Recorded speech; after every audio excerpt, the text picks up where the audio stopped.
Bienvenue à bord du vaisseau Hypersensas. 198 et demain, c'est Noël. Oui. C'est trop chouette. Je suis super content. Vous... Petite semaine de retard dû à un Covid. Oui, bah ça arrive. Qu'est-ce que vous allez demander vous pour Noël ? Bah toi déjà. Moi, j'ai demandé pour Noël que ce soir on chronique un comics de Jeff Lemire. Vœu exaucé, Adrien. Oh oui, trop bien. Et toi, Kétrus ? Moi, j'ai rêvé qu'on ne chroniquait pas de comics de Tom King. Vœu exaucé, Kétrus. Et toi, Lulu ? Bah moi c'est un vœu un peu fou. Je pense qu'il va falloir vraiment beaucoup de désir Allez, dis. pour que ça se produise. Mais j'aimerais bien que Luxbox elle fasse un petit retour dans Comics Outcast. Coucou, me voilà.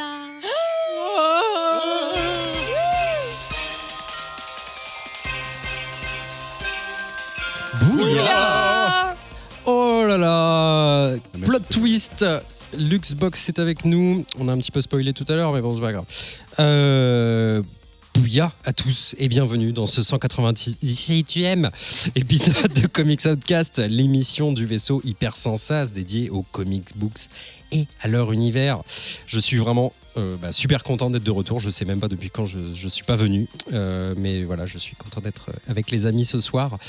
C'est enfin le retour du Crow au studio A du vaisseau Hypersensas, avec une petite semaine de décalage en direct du pont supérieur pour partager avec vous nos dernières lectures, nos coups de cœur, nous demander si Poison Ivy connaît personnellement le groupe Poison Ivy et bien entendu venir souhaiter dans nos micros à câble tout neuf la bienvenue à tous ceux qui nous ont rejoints lors de la dernière escale, ainsi qu'un très joyeux anniversaire à Ania du Contrecast et à Hello de Whisperos. Oui. Avec un peu de retard, mais le cœur y est. Sans plus attendre, je vais vous présenter qui m'accompagne ce soir autour de la table. Elle sillonne inlassablement la vallée de la Somme à la recherche de la vérité. D'aucuns diraient qu'on lui doit les plus beaux clichés de rosé sur fond de brouillard de tout Instagram. Elle nous arrive tout droit de la petite Venise du Nord. Je veux bien sûr parler de Lulu. Bonsoir. Comment ça va, Lulu ? Ben ça va bien, ça va pas mal. Tu remises ? Oui, remise. Car Ouais. effectivement, un petit Covid surprise semaine dernière. Voilà, qui nous a forcé à décaler Catane. Écoutez, c'est Enregistré. reculer pour mieux sauter. De quoi tu vas nous parler ce soir ? De politique environnementale. Ah, yes. Bon, écoutez, les Comics Outcast devaient prendre ce tournant à un moment ou à un autre. Hein, on le savait. J'ai hâte. Alors, figurez-vous que je viens du ciel et que les étoiles entre elles ne parlent que de ça. D'un musicien qui fait jouer ses mains sur des fûts de batterie. Je veux bien entendu parler de Kétrus. Bonsoir. Comment est-ce, Kétrus ? Bah, très bien, merci. Je suis très content. Il y a plein de gens qu'on n'a pas vu depuis longtemps. Ça, c'est trop bien. C'est comme une sorte de petite comme des vieux amis qui se retrouvent comme ça. Ouais, c'est la magie de Noël, quoi. Voilà, exactement, la magie de Noël. De quoi tu vas nous parler, toi, Kétrus, ce soir ? Moi, je vais exaucer ton vœu ce soir. Oui, Je vais parler de dizaines de milliers de plumes. des dizaines de milliers de plumes. Et oui, Noires ou pas ? un peu. Un peu noires. Ok, eh bien, j'ai hâte. Ça me fait penser d'ailleurs au temps des fleurs, où l'on vivait sans peur, où chaque jour avait un goût de miel. Son bras prenait mon bras, sa voix suivait ma voix. On était jeunes et l'on croyait encore à Oui FM. Je veux bien parler de Luxbox, messieurs, dames. Bonsoir. Comment ça va, Luxbox ? Ça fait trop plaisir de t'avoir Oui. à cette table. Je suis très contente d'être là. À cette Ça fait tablée très que tu plaisir. ne connaissais pas. Oui, c'est vrai, c'est la première fois que je viens au studio du vaisseau. Voilà. Et puis, voilà, pour rejoindre un petit peu les meilleurs du groupe, faut le dire quand même. Oui, évidemment, la crème de la crème. Exactement. Et toi, en deux mots, de quoi vas-tu parler ce soir ? Je vais vous parler d'un comics pas terrible.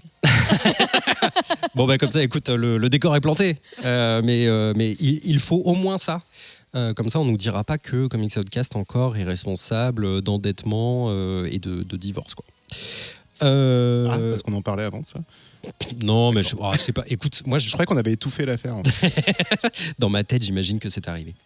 Avec nous ce soir également pour vivre l'enregistrement en direct depuis le Discord du vaisseau Hypersensas, les patronautes. On les embrasse bien fort, où qu'ils soient. Je sais qu'ils veillent sur nous. Je peux presque sentir leur souffle chaud, mais terriblement bienveillant dans ma nuque. Comme des petits lutins. Exactement. Merci à eux. On pense à vous, les petits lutins. En focus ce soir, moi, je construis des marionnettes avec de la ficelle et du papier. Elles sont jolies, les mignonnettes. Je vais vous les présenter. Il s'agit des filles de papier, les Paper Girls. On découvrira ensemble s'il s'agit des aventures d'une bande de quinquagénaires employés au service de l'état civil de la mairie de Barbezieux-Saint-Hilaire, ou s'il s'agit d'autres choses. Pourquoi ce « Ah » Est-ce que j'ai touché à quelque chose de ta famille, Barbezieux-Saint-Hilaire Non, mais moi, ça m'intéresse. Ah, d'accord. Bah, écoutez, amis Mais scénaristes, du coup, j'ai rien lu dessus, quoi. n'hésitez pas à écrire ce comics. Je pense qu'il serait vraiment super intéressant. Ce sont des filles qui délivrent des papiers à la mairie. Et enfin, en hors les bulles, les aventures pidantes, mais pas non plus trépidantes, des gardiens de la paix de la galaxie, édition bûche de Noël sur Disney+. Et puis, voilà, il ne me reste plus qu'à vous demander si vous êtes prêts. Moi, j'ai une question. Ah, attendez. T'as appuyé sur enregistrer? Parce que c'est quand même pas mal depuis le début, là, ce qu'on a. C'est pas mal. Bah ouais, ça Ah, enregistre. ok, enregistre. ok. Ça Non, va. mais- Ce serait dommage de ne pas avoir tout ça. Réalisateur professionnel, bien sûr. Alors, donc, prêt? C'est bon? Prêt. Oui. Ok, cool. Alors, Comics Outcast 198, c'est parti.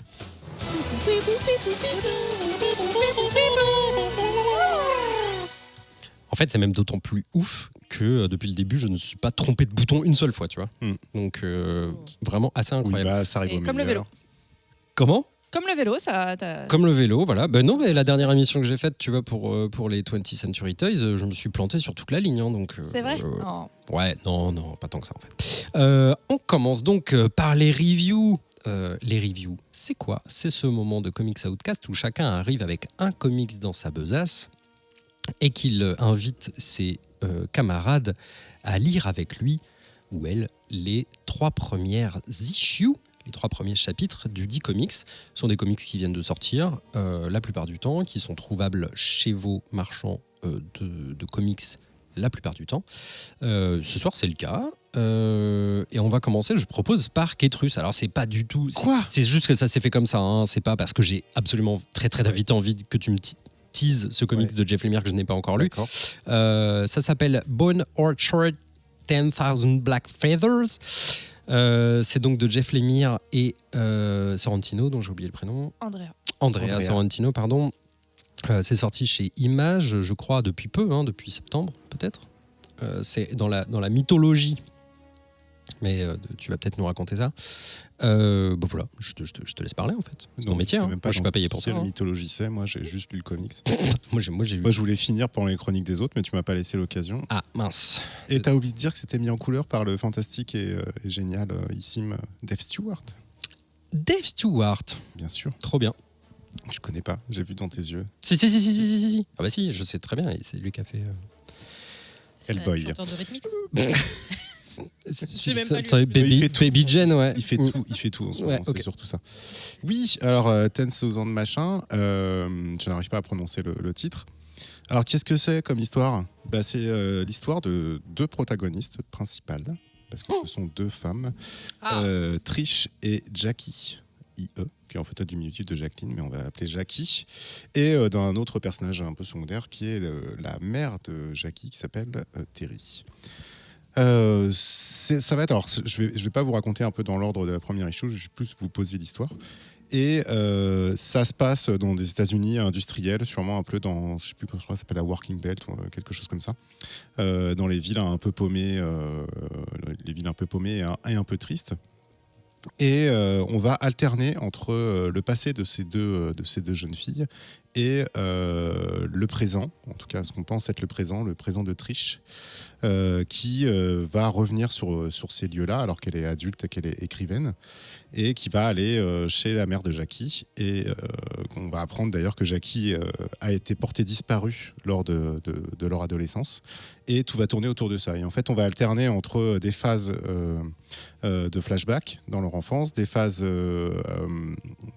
contemporaines où Trish revient et est persuadée que Jackie est encore en vie, et des phases un peu imaginaires en tout cas. On ne sait pas trop si c'est fantastique, si ça existe vraiment, ou si tout est dans la tête de Trish. Et cela sous deux formes, c'est-à-dire en fait les souvenirs qu'elle va essayer de se remémorer de la nuit où Jackie a disparu, et aussi dans l'imaginaire que elle, enfant, et Jackie avait construit au fur et à mesure, parce qu'en fait depuis tout petit en fait Trish voulait devenir écrivaine, voire écrire des jeux de rôle. Alors ça franchement ça m'a plu. Petit big up à Lémire, tu es le meilleur, merci. Et donc on se retrouve projeté surtout en fait dans l'issue 2. Donc je spoil un peu, mais en fait les issues sont tellement courtes que si je raconte que l'issue 1, on n'a pas grand chose. Et donc on les retrouve dans une espèce d'univers mi-fantasy, mi-post-apocalyptique, qui se situe en plus dans la ville où elles sont, parce qu'on voit en arrière-plan toujours les mêmes usines que l'on peut voir au début du comics, où elles incarnent une sorcière et une espèce de mercenaire un peu badass, joué par Jackie, et qui cherche à résoudre quelque chose et à surtout aller abattre un antagoniste fort méchant. Mais ça, voilà, ça c'est un peu le côté imaginaire Heroic Fantasy. Alors je sais pas si c'est un délire de Lémire, parce qu'il adore ces univers-là et qu'il a voulu le replacer. C'est un peu déconcertant d'ailleurs quand on lit la deuxième issue. Mais surtout, en fait, on va avoir un univers un peu fantastique qui sont, comme j'ai dit tout à l'heure, dans les souvenirs de Trish, qui essaie de se dire, mais quand est-ce que Jackie a disparu ? Pourquoi ? Donc elle va essayer de revoir des gens qu'elle a connus, elle ou Jackie enfant, en tout cas adolescente. Et on plonge dans un univers un peu qui mélange souvenirs et qui mélange quelque chose d'assez angoissant, assez noir, avec des forces obscures dont on ne sait si elles sont vraies, réelles ou pas. Et voilà, en fait, j'ai plus ou moins résumé les 3 issues et l'histoire sans vouloir rentrer complètement dans les détails, parce que les détails sont importants. Et si je vous commence à vous les spoiler, ça perd un peu tout son intérêt. Ok. Et alors peut-être qu'on peut y revenir plus tard et que je donne la parole tout de suite à tes camarades, ou alors tu nous parles tout de suite un petit peu de ce que t'en as pensé. Ah ouais, oui, je vais dire ce que j'en ai pensé. Ouais. Vas-y. Non, t'allais dire non mais ok. Je suis aussi curieux de ce que tu penses de l'art en fait. De Sorrentino ? Ouais, enfin du comics en général. Mais... Alors du comics en général, c'est tout à fait ma came. C'est-à-dire que c'est plein de mystères. C'est-à-dire qu'en 3 issues seulement, on a juste gratté la surface. On nous a posé déjà assez de questions pour avoir envie de continuer à lire. Et on sent qu'on ne nous a pas encore posé toutes les bonnes questions et toutes les questions et tous les mystères qui entourent en fait cette affaire. Cette affaire qui est vraiment l'affaire de disparition de Jackie. Est-ce qu'elle est vraiment morte ? Est-ce que c'est donc une histoire de thriller ? Est-ce qu'il y a vraiment du fantastique dessus ? Ou est-ce que c'est tout l'imaginaire de ces 2 jeunes filles et surtout de Trish qui transparaît et qui vient un peu comme l'encre, c'est comme si l'encre débordait de cette couche de réalité et d'imaginaire. Donc c'est déconcertant en fait, surtout le début, parce que ça part tout de suite un peu dans du fantastique et tu comprends pas exactement où t'es, mais c'est très très bien écrit et très bien fait, parce qu'au fur et à mesure que ça avance, malgré le fait qu'on switch dans plusieurs timelines, dans plusieurs types d'univers, on arrive quand même à raccrocher les wagons, à commencer à comprendre quelle était leur relation, quelle était la relation avec la mère de Jackie, etc., quels sont quelques petits protagonistes qui vont apparaître, et en fait il n'y en a vraiment pas beaucoup. Vraiment, franchement, sur les 3 premières issues, il y a 3 personnages, la mère et les 2 filles, et un autre gars qui était apparemment un suspect, qui était accusé d'avoir kidnappé Jackie, en tout cas un des derniers à l'avoir vu. Et c'est quasiment tout. En fait, il y a pas d'autres personnages vraiment importants dans ce comics. Et du coup, c'est facile du coup à décrypter, malgré la complexité du récit et malgré toutes les couches qu'il essaie d'ajouter et qui nous déroutent en fait dans la lecture.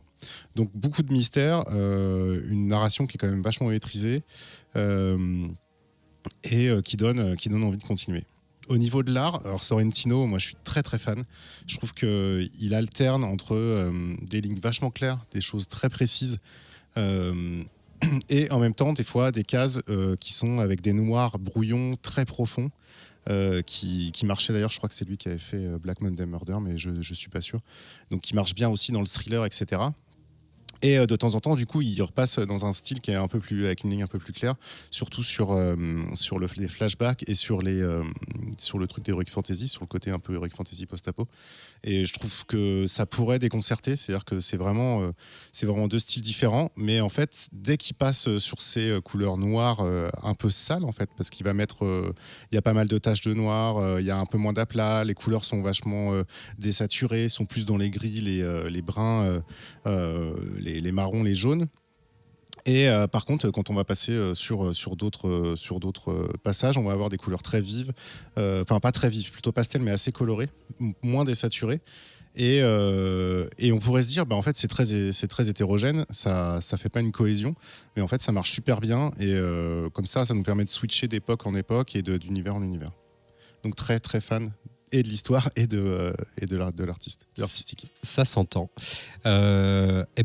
Je propose qu'on demande son avis à Lux.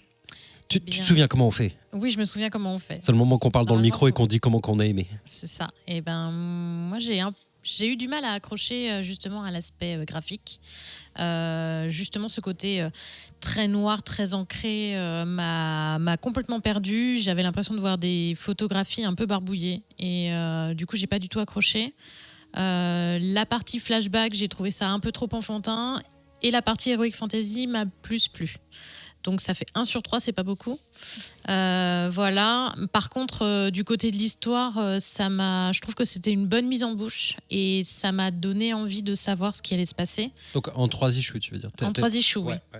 Ouais. Ça m'a donné envie de pousser un peu et de savoir ce qui s'était passé, ce qui est arrivé à cette pauvre Jackie, comment aller faire son amie pour la retrouver éventuellement si elle est retrouvable, puisque là, le suspense est à son comble. Donc voilà, du graphique qui m'a perdu, mais un scénario qui m'a plutôt accroché. Très bien. Lulu, est-ce que pour ta part, tu as été déconcertée, décontenancée, déconcentrée, déconcentrée? J'aurais bien aimé au début. C'est-à-dire que c'est vraiment ma cam. J'aime beaucoup ce que font Lemire et Sorrentino jusqu'à présent. Mais c'était peut-être même un peu trop ma cam. C'est-à-dire que j'ai eu l'impression de replonger dans quelque chose qui était peut-être trop familier. Dans Gideon Falls? Dans Gideon Falls, par exemple, donc en fait, on repart un peu sur le même délire avec un personnage qui est relativement isolé, qui est hanté par ses souvenirs, avec une voix maléfique qui est un petit peu mystérieuse et qui vient voilà, la rendre malheureuse. Et donc je me suis dit, mince, est-ce que du coup Lemire tombe à nouveau dans un travers où il se répète, quoi, en fait. Mais qui serait un autre... un autre travers que un les autre histoires de travers, famille. voilà, c'est mais, mais qui pour autant est très bien fait et l'aspect visuel est au top. Et puis bien sûr j'ai continué à lire et en fait je me suis complètement laissée happer. Je trouve que le découpage du récit est très bien fait entre les trois couches que tu as expliqué, Cutrus, et qu'en fait ça engrange vraiment l'envie de lire et enclenche plutôt qu'engrange et puis c'est aussi bien sûr relayé par la composition des pages qui est vraiment très très maligne et là Andrea Sorrentino montre à nouveau que voilà qu'il est fort, quoi. Donc moi ça m'a vraiment beaucoup plu, y compris donc la partie plus horrifique, donc avec toute l'histoire des plumes, justement des 10 000 plumes qui semblent associées à une espèce de monstre qui vient hanter Trish. Alors effectivement on sait pas trop si c'est le jeu là où il y a les briques. Le jeu Antétriche. Oh là La et qui graphiquement est vraiment super cool. Donc voilà, il y a du mystère autour de ça. C'est vraiment de l'horrifique presque à la Lovecraft, quoi, un peu avec énormément de mystère, du fantastique. On ne sait pas trop si effectivement il est imaginé ou s'il fait partie du monde des personnages. Donc j'ai carrément envie de continuer à lire. Aujourd'hui, il y a 3 issues disponibles ou plus? Non, 3. Trois. Ah oui, non, La c'est quatrième est 4, sortie. ça y est, elle est sortie. Ouais. Ouais. Ok. Et puis Sorrentino, il commence déjà à teaser les couves des prochains. En fait, si j'ai bien compris, en fait, Bone Orchards Mythos, enfin, ça s'appelle comme ça en fait, Ouais. Bone Orchards Mythos. Ouais, en fait, ils sont en train de créer un univers partagé d'histoires horrifiques. Donc, 10,000 Black Feathers, c'est le deuxième titre dans ce projet. Le premier étant un comics one-shot qui s'appelle The Passageway. C'est des histoires qui sont indépendantes les unes des autres, donc on n'est pas obligé de lire The Passageway avant de lire 10,000 Black Feathers.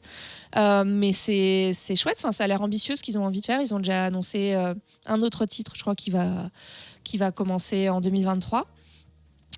Donc non, c'est hyper enthousiasmant, je trouve, que ce duo-là explore des nouveaux formats, ouais, et puis elle a l'ambition de créer une espèce d'univers nouveau. Et c'est intéressant aussi, je trouve que du coup, on est quelqu'un d'autre à la couleur que Sorrentino.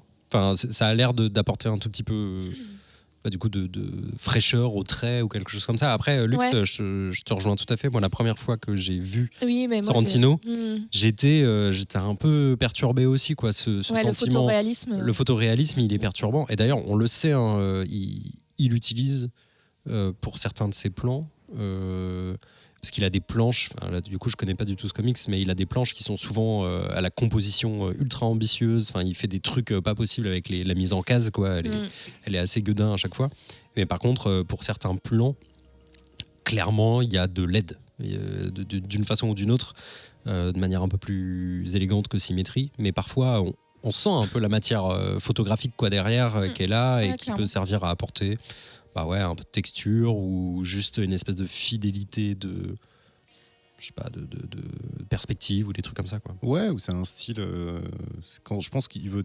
C'est ce que tu disais, c'est un style un peu plus réaliste, et puis ça permet de noircir un peu le récit, je pense. Ça marche bien. Après, t'as plein d'artistes qui ont fait ça, Tu vois, même Bilal, il faisait ça, en fait. Il projetait des diapos, en fait, sur ses toiles, etc. Ah ouais. Ouais. Mais là, dans la partie enfance, on voit qu'il n'y a pas du tout par contre, de photoréalisme.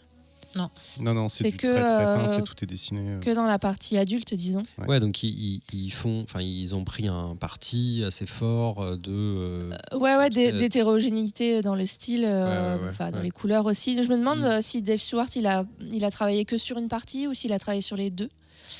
Ah, tu crois qu'il a travaillé que sur la partie. Il y a vraiment une nette différence fantasy, de traitement des couleurs. Ça serait pas impossible. Ouais. C'est bien possible, quoi. Il est toujours aussi fort, ce mec, d'ailleurs. Eh bien, vous m'avez rendu curieux. Non, c'est vachement bien. Puis il y a des sujets qui sont traités. Enfin, moi, j'ai bien senti, tu sais, la perte de l'amitié que tu peux avoir aussi. Quand tu grandis, ce genre de choses. Qui n'est pas un poncif de l'émir. Désolé Reagan, mais genre l'émir non, tu vois. Voilà. Et du coup, j'ai trouvé ça super cool. La façon aussi dont il casse le quatrième mur dans les parties fantasy et tout ça, je trouve ça vachement intéressant. Parce qu'au début, il t'emmène dans l'histoire et tu fais qu'est-ce qui se passe en fait. Et puis, à un moment donné, c'est une discussion d'enfants ou de pré-ados en tout cas. Et alors quand on était là au chapitre 3, tu fais quoi? Mais qu'est-ce qu'il raconte, quoi? Ah ouais. Et je trouve ça super bien fait. Ouais. Quoi. Ouais. C'est-à-dire qu'il y a le truc de te piéger, tu vois. Mais en fait, je trouve que c'est fait très naturellement après. Et du coup, tu fais ah ouais, d'accord, ok, c'est cool. Et après, en fait, ça déroule et c'est vraiment agréable, quoi. Et puis, il y a une scène dans l'issue 3 qui concerne le soir de la disparition de Jackie. Moi, j'ai trouvé... elle m'a défoncé, quoi. Enfin, on peut pas en parler là, mais il y a un truc... je sais pas Pour des raisons évidentes de censure, bien sûr. Oui, car Comics Podcast mais en fait, au début, surveillé. je l'ai vu, j'ai fait ah, attends, j'en étais sûr, ok. Et après, tu fais oh putain, attends. Et après, l'autre, elle disparaît. Tu fais oh, mais c'est horrible, mais putain. Et franchement, j'ai trouvé ça génial, quoi. Ça t'a procuré des émotions. J'étais très émotionné. Et c'est tout ce qu'on demande aux comics. Exactement. Eh bien, écoutez, c'est bien noté. On y reviendra tout à l'heure. Bone Orchard, 10,000 Black Feathers. Je le dis quand même moins bien que Lulu. Voilà, chez Image Comics. On va passer aux comics de luxe. Je vous propose donc de parler C'est luxe. tout de suite de Teenage Wasteland. Alors, il s'avère que je l'ai cherché, il y a plein de comics qui comportent Oui. Ce bout de nom, c'est très perturbant. Il y a un arc de The Runaways, je crois, qui s'appelle comme ça. Il y a aussi un autre comics qui a un titre un tout petit peu plus long. Enfin bon, bref, celui-là, en l'occurrence, il est de Magdalene Visaggio pour Comixology Original. Yes. Et donc, tu nous as proposé de lire ça ce soir. J'ai proposé de lire ça totalement à l'aveugle. Je dis pas que je regrette, mais c'est vrai que c'était pas le comics de l'année ni de la vie. Alors, je vais vous faire un petit résumé. C'est le moment d'utiliser le prétexte des lunettes, éventuellement. Oui, alors il faut savoir juste avant l'émission, j'ai cassé mes lunettes, donc je tiens actuellement mon cahier à peu près 10 cm de mes yeux. C'est Attends, je tout vais prendre bonnement une photo. ridicule. Ok. Donc ça se passe en 1995. Ça raconte l'histoire d'une nana qui s'appelle Ellie, qui est une adolescente qui vient de perdre son père. Du coup, sa famille a déménagé. Donc son univers s'est un peu effondré. Donc elle est un peu vénère et elle s'adonne à la petite délinquance pour passer le temps et ses nerfs. Un jour, elle rencontre une autre fille qui s'appelle Ro. Je sais pas comment on dit, c'est en R-O-W-E, Rao. Bref. La fille des Asperges. Une rebelle, comme elle, qui lui présente son groupe de potes. Et là, du coup, Ellie, elle commence à se construire donc son petit groupe d'amis. Ça va mieux pour elle. Enfin, ça va mieux, façon de parler, parce que du coup, elle passe son temps à rien faire à l'école, avoir des mauvaises notes, sécher les cours et fumer des clopes. Donc, mais visiblement, elle s'éclate. Donc tout va bien pour elle, jusqu'au jour où elle surprend sa nouvelle copine et sa petite bande de potes avec un genre de démon, avant de les voir s'échapper sur des chevaux volants et les voir affronter une grosse bestiole grâce à des pouvoirs chelous. Ouais. Donc là, ça fait C'est vrai. beaucoup, mais Dans des costumes bleus, Chelou. voilà, dans jaunes. des costumes moulants un peu bizarres. Et donc, évidemment, elle a droit à une explication, parce que l'amitié.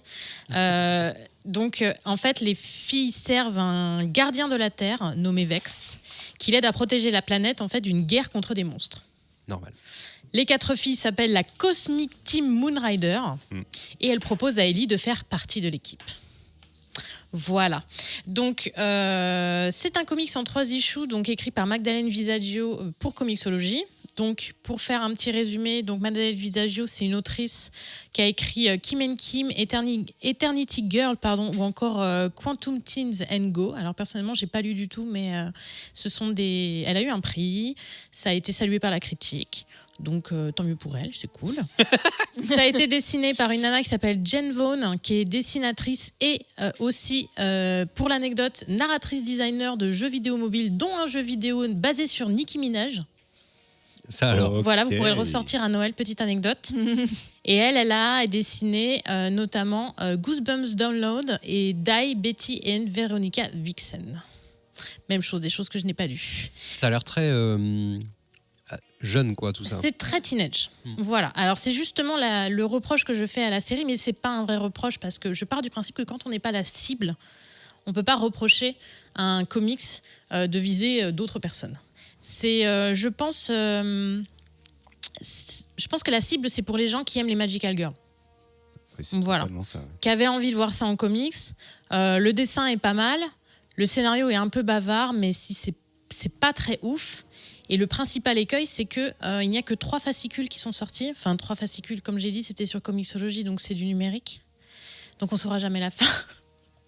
Ah, ils ont pas fini ? Ils sont pas finis. Ah. Ça finit en queue de boudin, quoi. Il va pas y avoir d'autres issues? Bah écoute, ça date de 2019. Donc je pense que s'il devait y avoir eu une suite, on l'aurait eu. Ouais. Voilà, donc c'est le risque quand on choisit de chroniquer un comics à l'aveugle. Voilà, donc c'était pas ouf, à mon sens. Même si les personnages... Enfin, moi, ce que je reproche le plus à ce comics, c'est un écueil qu'on trouve beaucoup dans tous les comics, les séries, les films. On aura l'occasion probablement d'en reparler avec Paper Girls. C'est que le personnage principal est une adolescente et elle est écrite de façon totalement insupportable. Genre voilà, son univers, c'est de sécher les cours, fumer des clopes. Bah, c'est bien, mais du coup, ça en fait une rebelle. Et what ? Du coup... Quelle est sa personnalité? Quelles sont ses aspirations? Qui est-elle? On en fait juste une jeune insupportable, quoi. Et du coup, ça la rend pas... J'arrête de dire du coup, pardon. Et par conséquent, ça ne la rend pas attachante du tout. Et pourquoi suivre ces histoires? Même si, du coup... excusez-moi. Elle part dans l'espace, enfin dans le ciel avec ses copines sur les chevaux volants. Ça m'a pas inspiré. Donc déjà, je suis pas la cible, et en plus, je trouve que voilà, le personnage n'est pas attachant. On n'a pas vraiment envie de savoir ce qui lui arrive, malgré le côté fantastique et peut-être un peu inspiré de ses copines et de la Cosmic Team Moon Rider. Mais comment elle l'accueille, elle genre quand on l'invite à rejoindre cette team, est-ce qu'elle est enjouée? Elle hésite 5 minutes. Ok. Mais en fait, sa vie est tellement morose que elle se dit j'ai rien à perdre, donc autant me lancer là-dedans, quoi. Ce qui n'est pas une attitude d'ado blasé. On pourrait imaginer qu'elle... Ouais, ça manque de cohérence un peu, quoi. Bref, je ne le conseille pas. Ok. Voilà, c'est mon mot de la fin. Bah écoute, c'est catégorique, mais ça... Enfin, tu ne le conseilles pas à des adultes. Bah, je le conseille pas à des adultes, et en plus, comme j'ai dit, on a que 3 issues, donc on saura jamais où ça va vraiment, quoi. Ouais, ça me rappelle. Donc gagner du temps. Gagner du temps. Gagner du temps et lisez autre chose.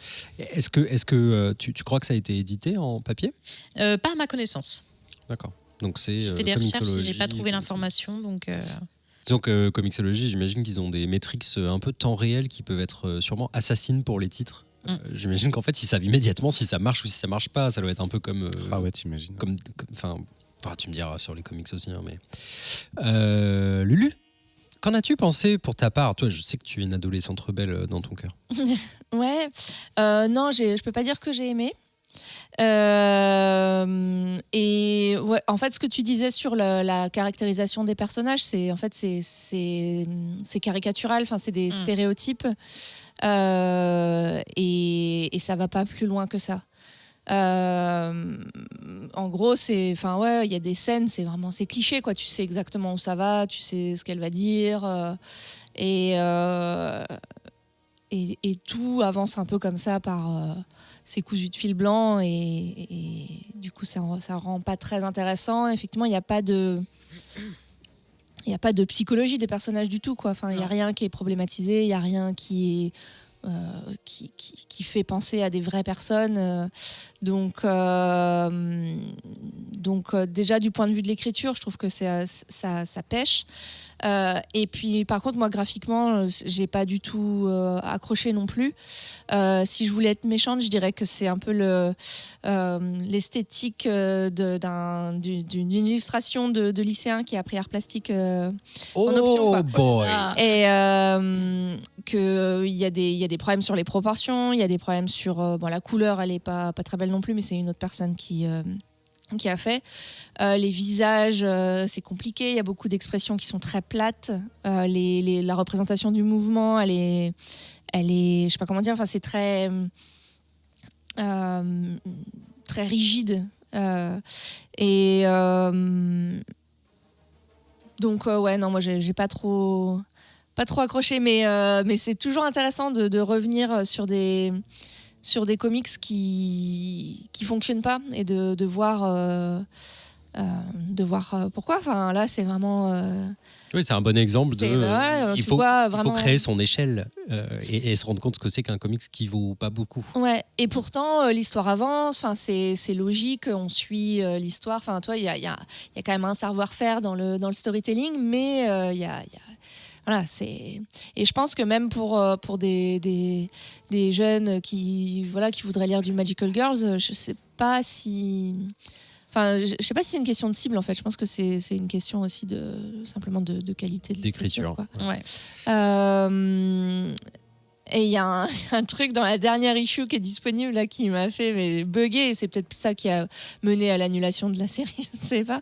Mais il y a une scène d'engueulade entre deux personnages, et il y a la personnage principale qui sort genre une phrase assassine et d'ado rebelle, et elle a des petits crânes qui se dessinent dans ses yeux. Donc ses pupilles, en fait, c'est des crânes humains. Et en face, la réaction, donc la blessure, tu vois, face à cette remarque assassine, elle est matérialisée, enfin visualisée par en fait un verre qui se brise, tu vois. Putain, j'avais pas vu ça. Et tu dis je sais pas, je trouve ça C'est tellement ultra gros. premier degré. Il y a aucun autre, tu vois, effet comme ça avant. Et là, tu dis, mais on n'avait pas besoin de souligner encore plus, tu vois, on voit très bien ce qui se passe déjà. Et je sais pas, du coup, je trouve que l'ensemble manque un petit peu de maturité, quoi, à la fois sur le plan de l'écriture et l'illustration. Alors attendez, j'invoque un Kétrus parce que depuis tout à l'heure, je le vois dodeliner, genre il est pas franchement raccord avec vous, C'est j'ai vrai l'impression. C'est parce qu'il aime les Magical Girls. Non, pas du tout. Je déteste les Magical Girls. Sauf dans les conventions comics. Mais c'est manga. Non, alors, c'est quand même de la merde. Hein. Mais Je le conseille pas déjà parce qu'il y a 3 issues, parce que c'est très moche. Voilà. Mais, déjà, est-ce qu'un comics qui commence par du Smashing Pumpkins, c'est un mauvais comics ? Alors oui, ça peut. mais l'effort est là et ça m'a permis de réécouter Melancholy and the Infinite Sadness en lisant tous les comics. Et pour ça, merci Lux. Ça, quand même, rien que pour ça, c'est cool. Ouais. Sur la psychologie, je suis pas tout à fait d'accord. Sur les ados, oui, totalement. C'est très cliché, mais pourquoi pas. Un ado rebelle, c'est un peu comme ça aussi. Expert Même si c'est S ado rebelle. Mais surtout, moi, j'ai beaucoup aimé tout ce qu'il y avait autour de la mère, de la grand-mère et de la relation avec la fille. Même si c'est pas très présent, mais c'est quand même présent et je trouve que ça touche très juste. Étant donné que je suis en plein dedans, je trouve que ça marche vachement bien et ça marche surtout du côté de, en fait, on peut pas se comprendre. On a chacun nos agendas, comme diraient les Anglais, les Américains, et en fait il y a une incompréhension. Et en fait je trouve que ça c'était plutôt assez bien foutu, c'était assez fort. Enfin moi ça m'a un peu touché toute cette histoire-là. Les dialogues qu'il y a avec sa mère, qu'il y a avec la grand-mère qui est au milieu, parce qu'en fait elle a perdu son père et c'est pour ça qu'ils ont déménagé chez la mère de sa mère, parce qu'elle avait plus assez d'argent pour payer l'ancienne maison. Et puis je pense que psychologiquement c'est important de sortir de ce un nouveau chapitre. Voilà. Son père est mort d'un cancer foudroyant, de ce que j'ai compris. Et du coup, le comics commence quand même un peu comme ça. Bon, alors les phases dans l'école et tout ça, très cliché, avec le rebelle qui lui dit « Mais t'es une rebelle, alors pourquoi t'es pas rebelle jusqu'au bout ?» etc. Bon, c'est très classique, mais pourquoi pas, ça marche. Mais tout ce qu'il y avait chez elle avec sa famille, moi j'ai trouvé que ça marchait bien, que c'était assez juste, que ça retranscrivait des choses que tu vis quand tu as des adolescents, même s'ils sont pas autant à problème que ces jeunes filles. Et du coup, j'étais quand même assez, pas emporté, mais en tout cas, je lisais vachement le comics. Et quand ça part dans les Magical Girls, avec les trucs complètement n'importe quoi, avec les espèces de My Little Pony et tout ça, j'ai trouvé que c'était nul à chier, qu'en plus c'est très mal dessiné, donc les scènes de combat sont inintéressantes au possible. T'as même pas envie de lire ce qu'ils disent, quoi, parce que c'est pas intéressant ce qu'ils disent. Et du coup, ça pète complètement le comics. Pareil, l'espèce de twist à la fin, revu. C'est horrible. Vous pouvez le dire peut-être maintenant, parce que j'ai l'impression qu'on invite les gens à pas le dire. Alors, oui, alors Vex serait peut-être pas si gentil que ça, et que peut-être que quand il leur donne l'émission, c'est peut-être pas si cool que ça, parce qu'ils agressent une fleuriste. Ça part mal. Ils agressent une fleuriste qui tombe par terre dans la rue et il la tabasse et en fait elle se transforme en une espèce de monstre et donc l'héroïne principale veut pas aider ses copains, dit quand même on n'attaque pas les gens dans la rue. C'est hyper mal amené, hyper mal fait. On comprend le message un peu bancal et tout ça. Du coup elle se coupe un peu de ses amis, puis à la fin en fait elle rencontre cette fleuriste qui est une extraterrestre, ou en tout cas quelqu'un d'un autre plan, et qui lui dit dis donc Vex, il est peut-être pas si cool que ça. Voilà, bon, super. J'avais vu, c'est pas terrible, quoi, c'est de la merde. Mais bon, voilà, moi je pense que si ça avait été juste un comics sur des adolescents rebelles et tout ça, et qu'il y avait un truc à creuser là-dessus et les relations familiales, j'aurais trouvé ça intéressant, mais ça aurait peut-être pas été écrit par C'est marrant parce que ça me fait penser à ta chronique de. Tu te souviens quand on avait fait de l'autre côté, la série sur Disney+, là, un peu dans le truc de Chair de Poule. Ouais. C'était nul à chier aussi.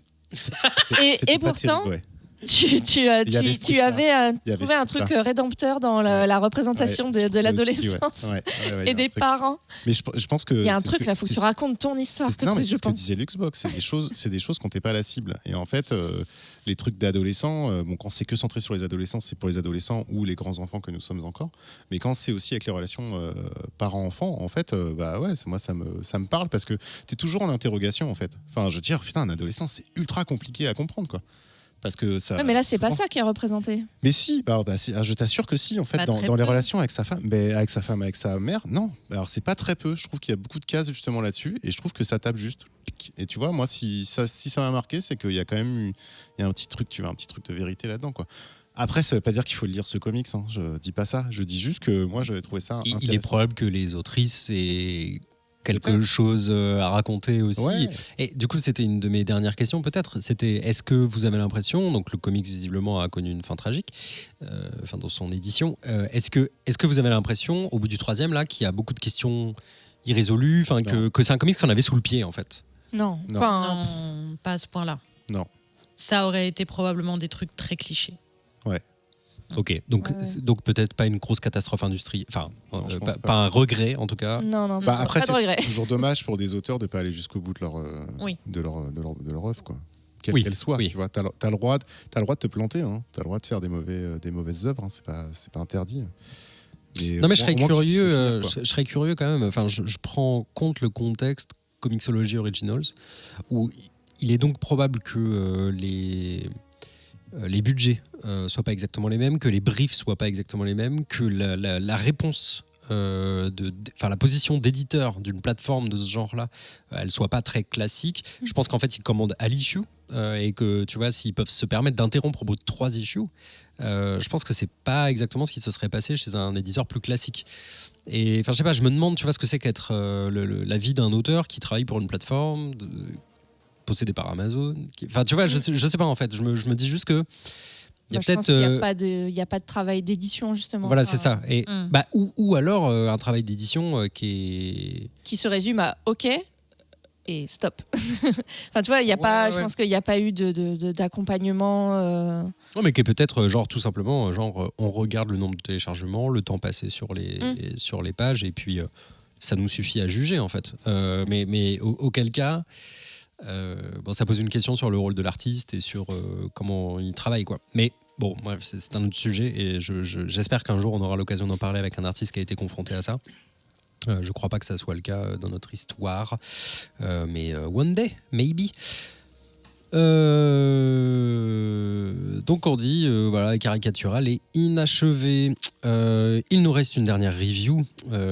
C'est le comics de Lulu, Poison Ivy, sobrement intitulé, un run de J. Willow Wilson qui paraît depuis cet été chez DC. Je crois qu'un nouvel arc vient de commencer. Oui.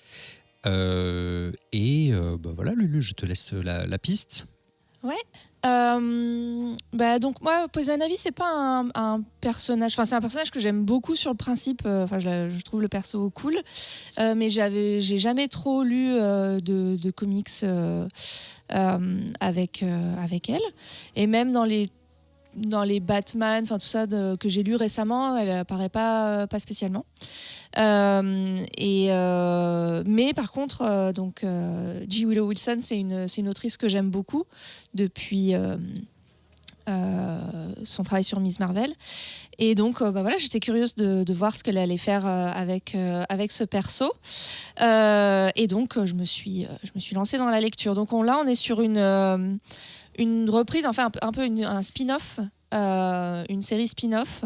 On reprend le personnage tel qu'il est développé dans Batman Fear State, qui est un run qui a été écrit par James Tynion IV, donc, qui est un auteur qu'on aime pas mal ici.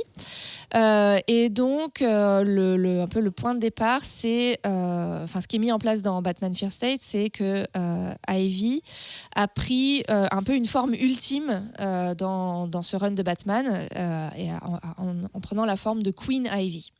Donc elle devient une espèce de déesse qui en fait va un peu au bord de l'oblitération. Elle passe un peu dans un plan autre que le plan dans physique. The Green. Voilà. Et donc elle est sur le point de se perdre dans le Green, dans Batman Fear State. Mais son union avec Harley, sa relation avec Harley, fait qu'en fait elle revient à son corps humain, mais du coup elle perd toute sa connexion complètement mystique avec le Green et avec la nature. Donc quand le comics de G. Willow Wilson commence, elle est donc dans sa forme humaine. Elle a gardé un peu ses pouvoirs de contrôle de la nature, des plantes, et aussi un pouvoir de régénérescence, c'est-à-dire qu'elle peut guérir de façon surnaturelle. Et elle ressort de ce sevrage du Green avec énormément de colère en elle. Et la conviction vraiment chevillée au corps que l'humanité est un cancer pour la planète et que la seule chose à faire, vu l'état d'avancement du problème, c'est de réduire à néant la population humaine pour que la nature puisse enfin retrouver son équilibre. Et donc, elle se met à utiliser une plante qui a été modifiée génétiquement, qui est une sorte de champignon hallucinogène et qui est mortel. Et elle commence donc à répandre la mort autour d'elle. Et son plan, en fait, c'est d'envoyer un peu des spores de ces champignons partout sur la planète, pour que ils se répandent au fur et à mesure et que donc les corps humains se putréfient et servent d'engrais à la nature, quoi. En même temps, elle se sait condamnée puisque ce champignon-là l'a infectée elle aussi. Mais comme elle peut se guérir, elle arrive à combattre un peu. Enfin, c'est un peu une course contre la montre. Et il y a l'urgence aussi qui est créée par le fait que elle se demande à quel moment la Bat Family va intervenir pour essayer de l'arrêter. Et donc, elle essaye de faire en sorte d'avancer ses pions de façon maligne pour pouvoir arriver à ses fins. Et donc elle parcourt je crois l'ouest des États-Unis toute seule dans un minivan. Elle prend les petites routes et puis elle fait des arrêts ici et là et elle va donc déposer ses champignons et les activer. Et elle essaye de pas trop s'attacher aux gens qu'elle rencontre sur sa route. Et en même temps, donc le fonctionnement de la narration, c'est qu'elle écrit à Harley pour lui expliquer ses motivations et pour que Harley comprenne pourquoi. Mais on la voit pas. Mais Harley n'intervient pas, en tout cas pas dans les 3 premières issues. Ensuite, le personnage j'ai continué un petit peu à lire et le personnage va intervenir dans l'histoire. Voilà, je crois qu'il n'y a pas beaucoup plus à dire pour présenter un peu les prémices de l'histoire. Moi, j'ai assez aimé. Dans l'écriture, déjà au début je trouvais qu'il y avait un petit peu des clichés justement de l'espèce de éco-warrior, tu vois, la femme voilà, très, très, très, très en colère et qui veut juste en finir avec l'humanité. Je trouvais que c'était un peu caricatural. Et puis en fait il y a toute une évolution dans la réflexion politique sur l'écologie, la défense de l'environnement donc du personnage, et c'est assez malin, je trouve. Les dessins sont corrects. Il y a des planches, tu sens que c'est un peu utilitaire et que ça fait avancer le truc. Et puis il y en a d'autres qui sont vraiment très très belles. Donc c'est Marcio Takara. Marcio ? Ça me fait bizarre. Mario ? Non, je crois que c'est Marcio Takara. Et quand ça part un peu dans la psychédélique, donc les effets des champignons hallucinogènes, c'est hyper fort. Enfin, je trouve que c'est assez innovant et assez cool quoi, sur la page. Donc voilà, moi, ça me plaît beaucoup. Il y a beaucoup de body horror, donc si vous n'aimez pas trop ça, peut-être passez votre chemin. Et les covers aussi, donc c'est une autre artiste, c'est Jessica Fong. Alors c'est pareil, je voulais vérifier. C'est le nom qui m'est resté, mais c'est peut-être Wong. Elles sont très belles aussi, dans un style un peu différent de l'intérieur du comics, mais très bien. Voilà. Donc c'est un grand oui pour moi. Et je l'ai lu, j'ai lu 2 fois les 3 premières issues, parce que je les avais lues il y a quelques temps, et là j'ai repris avant l'émission. Et ça soutient bien la relecture aussi, donc je trouve que c'est un gage de qualité. Ouais, intéressant. C'est rigolo parce que dans les grandes lignes, c'est à peu près ce qui se passe dans la dernière saison de Harley Quinn. Ah oui, que je n'ai pas regardé, ouais. Que je vous invite vraiment à regarder. Ouais. Vraiment super cool. La série animée. Ouais. Et c'est c'est à peu près ce qui s'y passe. Et par ailleurs, du coup, Poison Ivy également se connecte au green grâce à Swamp Thing. Et tout ça, c'est une idée qui remonte à un run d'Animal Man de Jeff Lemire. Voilà, enfin bon, bref. Et ben, je vais demander l'avis de Kétrus. J'ai grave kiffé. Ok. Voilà. Non, c'était super bien. J'ai vraiment beaucoup aimé. Après moi, Poison Ivy, c'est un personnage que j'ai toujours aimé. Je trouve que c'est un des meilleurs méchants et méchantes de l'univers d'ici. Et depuis que j'ai réécouté en septembre Batman Autopsy, qui a aussi un passage et des épisodes avec Poison Ivy qui sont incroyables et qui parlent du green aussi d'ailleurs.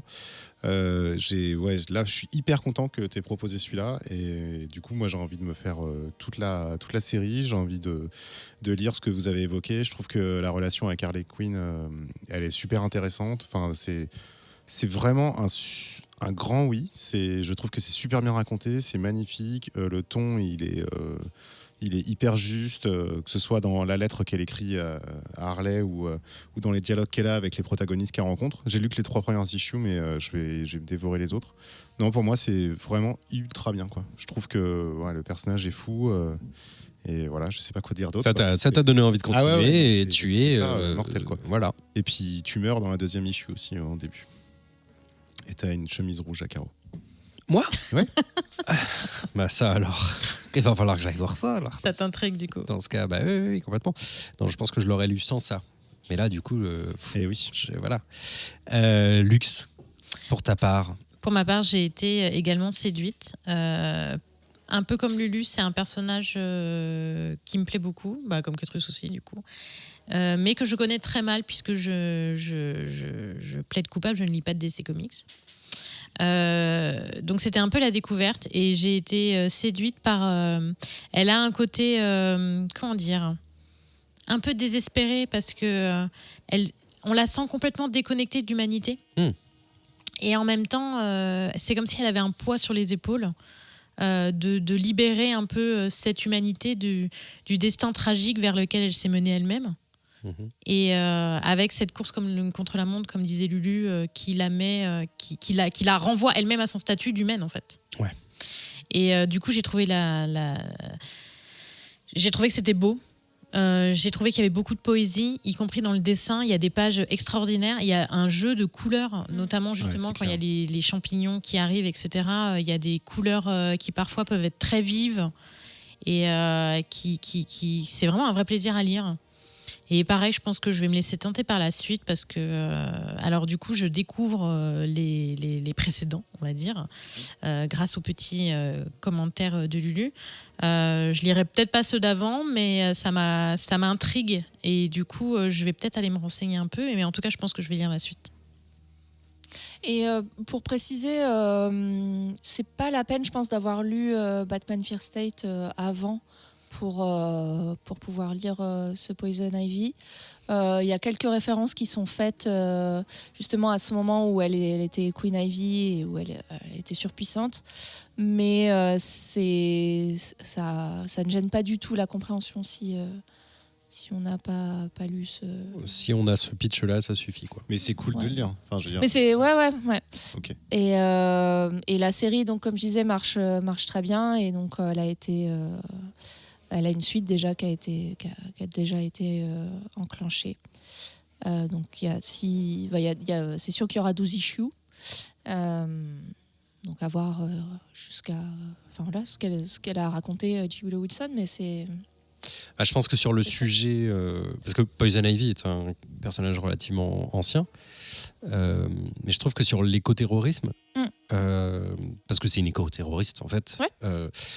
Il y a une vraie matière politique effectivement qui est actualisée, qui est actualisable et qui là aujourd'hui je trouve un écho assez particulier dans notre actualité. Non, c'est assez donc du coup fort, la faire parler de ça aujourd'hui et lui donner un petit peu ce rôle-là, enfin j'imagine que ça résonne d'une manière un peu particulière, sûrement mieux que dans les années 90 ou 80. Ouais. Parce qu'en fait tu dis ouais, en fait, on y est. Ouais. C'est pas la première fois que c'est fait. Hein. Non, bien sûr. Éco-terroriste, mais ouais. Non, c'est pas la première fois, mais je veux dire, c'est juste qu'aujourd'hui, ça résonne un peu différemment. Mais là, c'est vrai que c'est très moderne, quoi. Et, si elle est méga badass aussi, c'est trop bien. Ouais. Elle est trop belle. Et en plus. gros, elle dit qu'elle est, tu vois, qu'elle est misanthrope et mais que si elle peut acheter des plantes, elle est heureuse, quoi. Et qu'elle est carnivore aussi, elle explique pourquoi. Et j'ai trouvé Oui, ça c'est vrai. fantastique non, quand elle c'est l'explique. assez. Il y a un peu. Bon, ça, c'est pas non plus C'est un là- essai c'est là Non, mais pas, c'est ce qu'on- philosophique, mais C'est ce qu'on peut imaginer de J. Willow Wilson, qui a probablement aussi cette sensibilité-là, enfin peut-être cette faculté à projeter un peu les comics dans notre monde. ouais.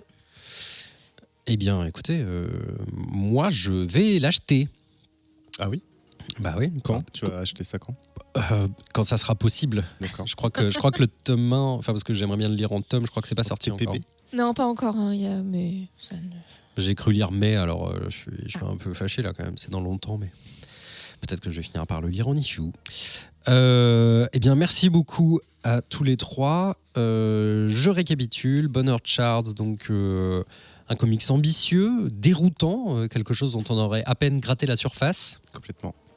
Mais qui semble prometteur si on aime le genre. Lux nous a présenté Teenage Wasteland. Alors on a plutôt plus que gratté la surface. C'est pas ambitieux, c'est pas particulièrement déroutant non plus. Non.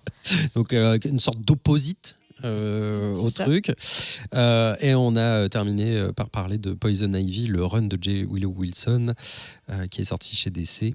Et qui donc laisse tout le monde sous le charme. Je vous propose une micro-pause qui va être vraiment le temps d'un jingle, quoi, en fait.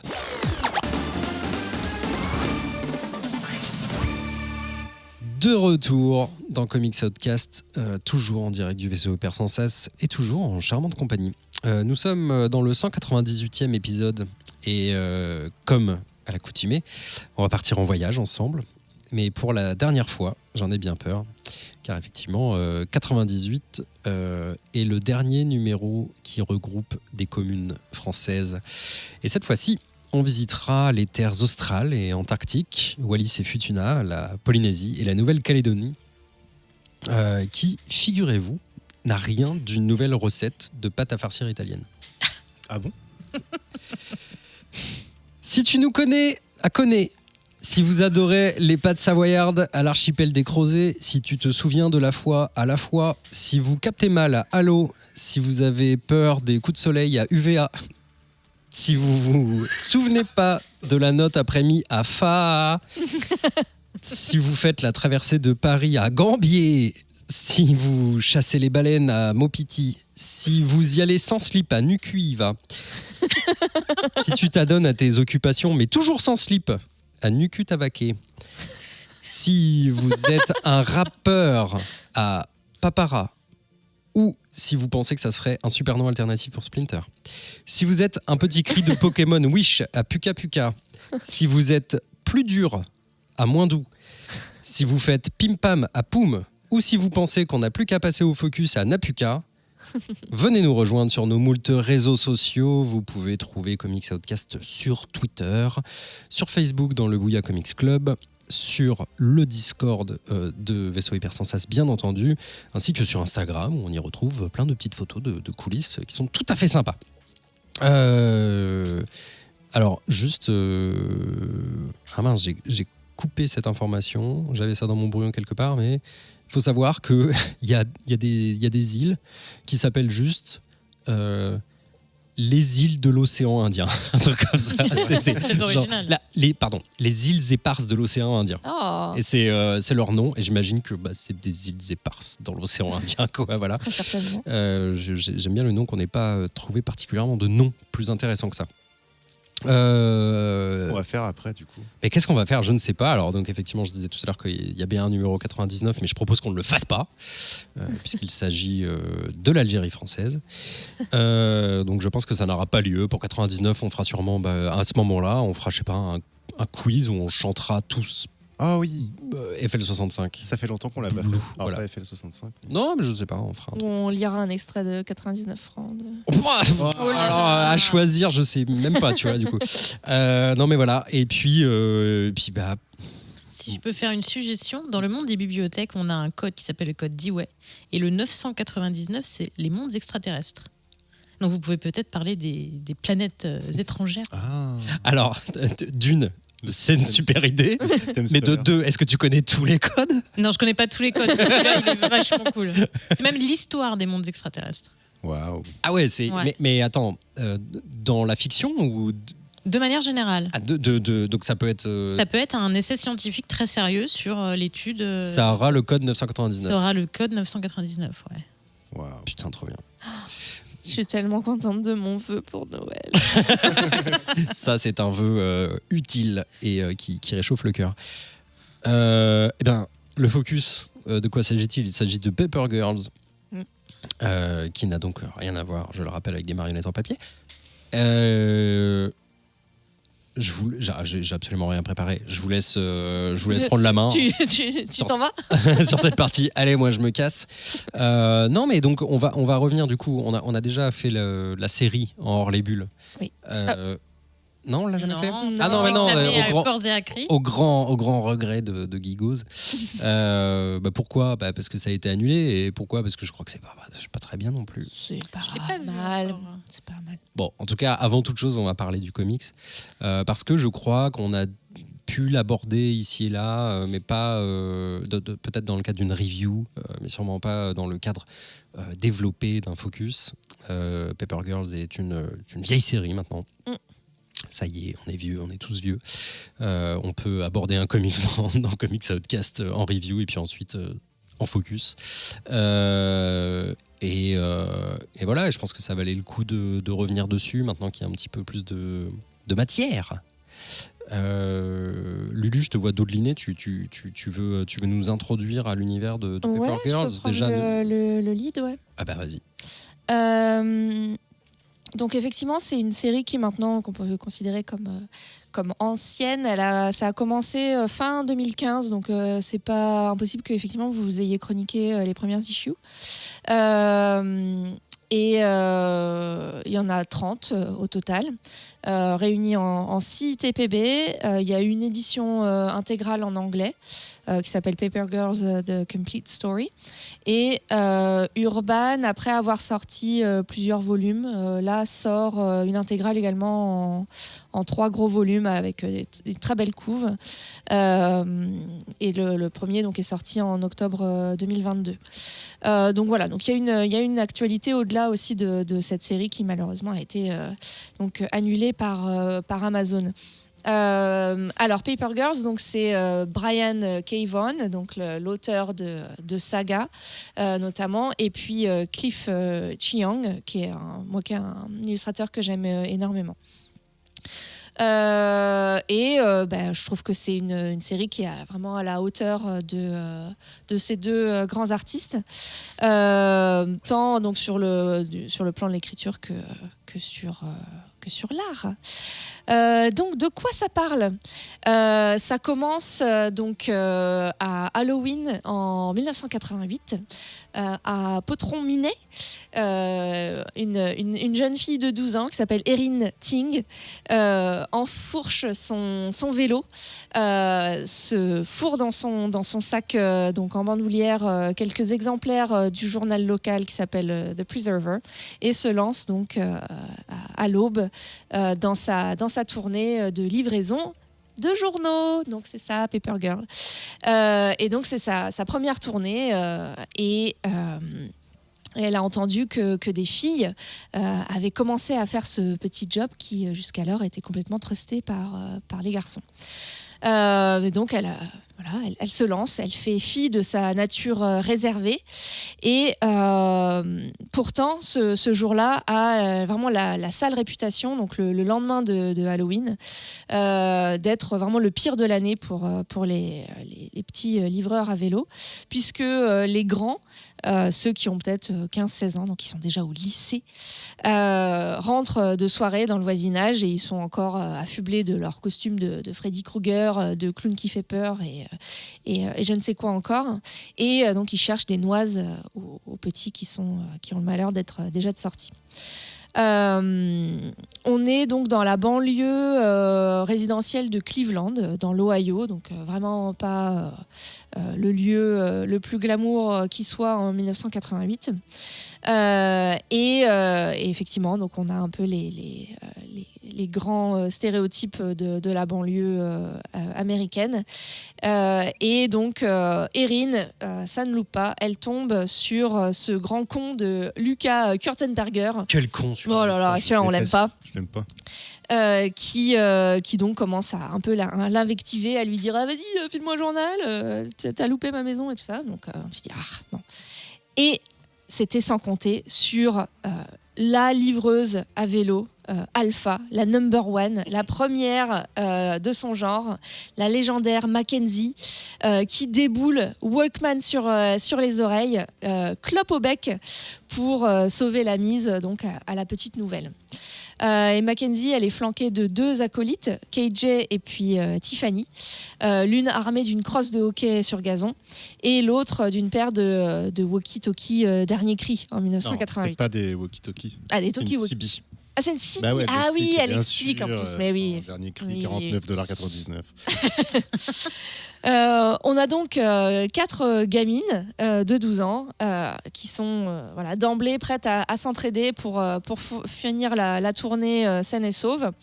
Et donc on se dit, bon ben voilà, c'est le début d'une histoire d'amitié classique dans la banlieue américaine des années 80 avec des gamines à vélo, quoi.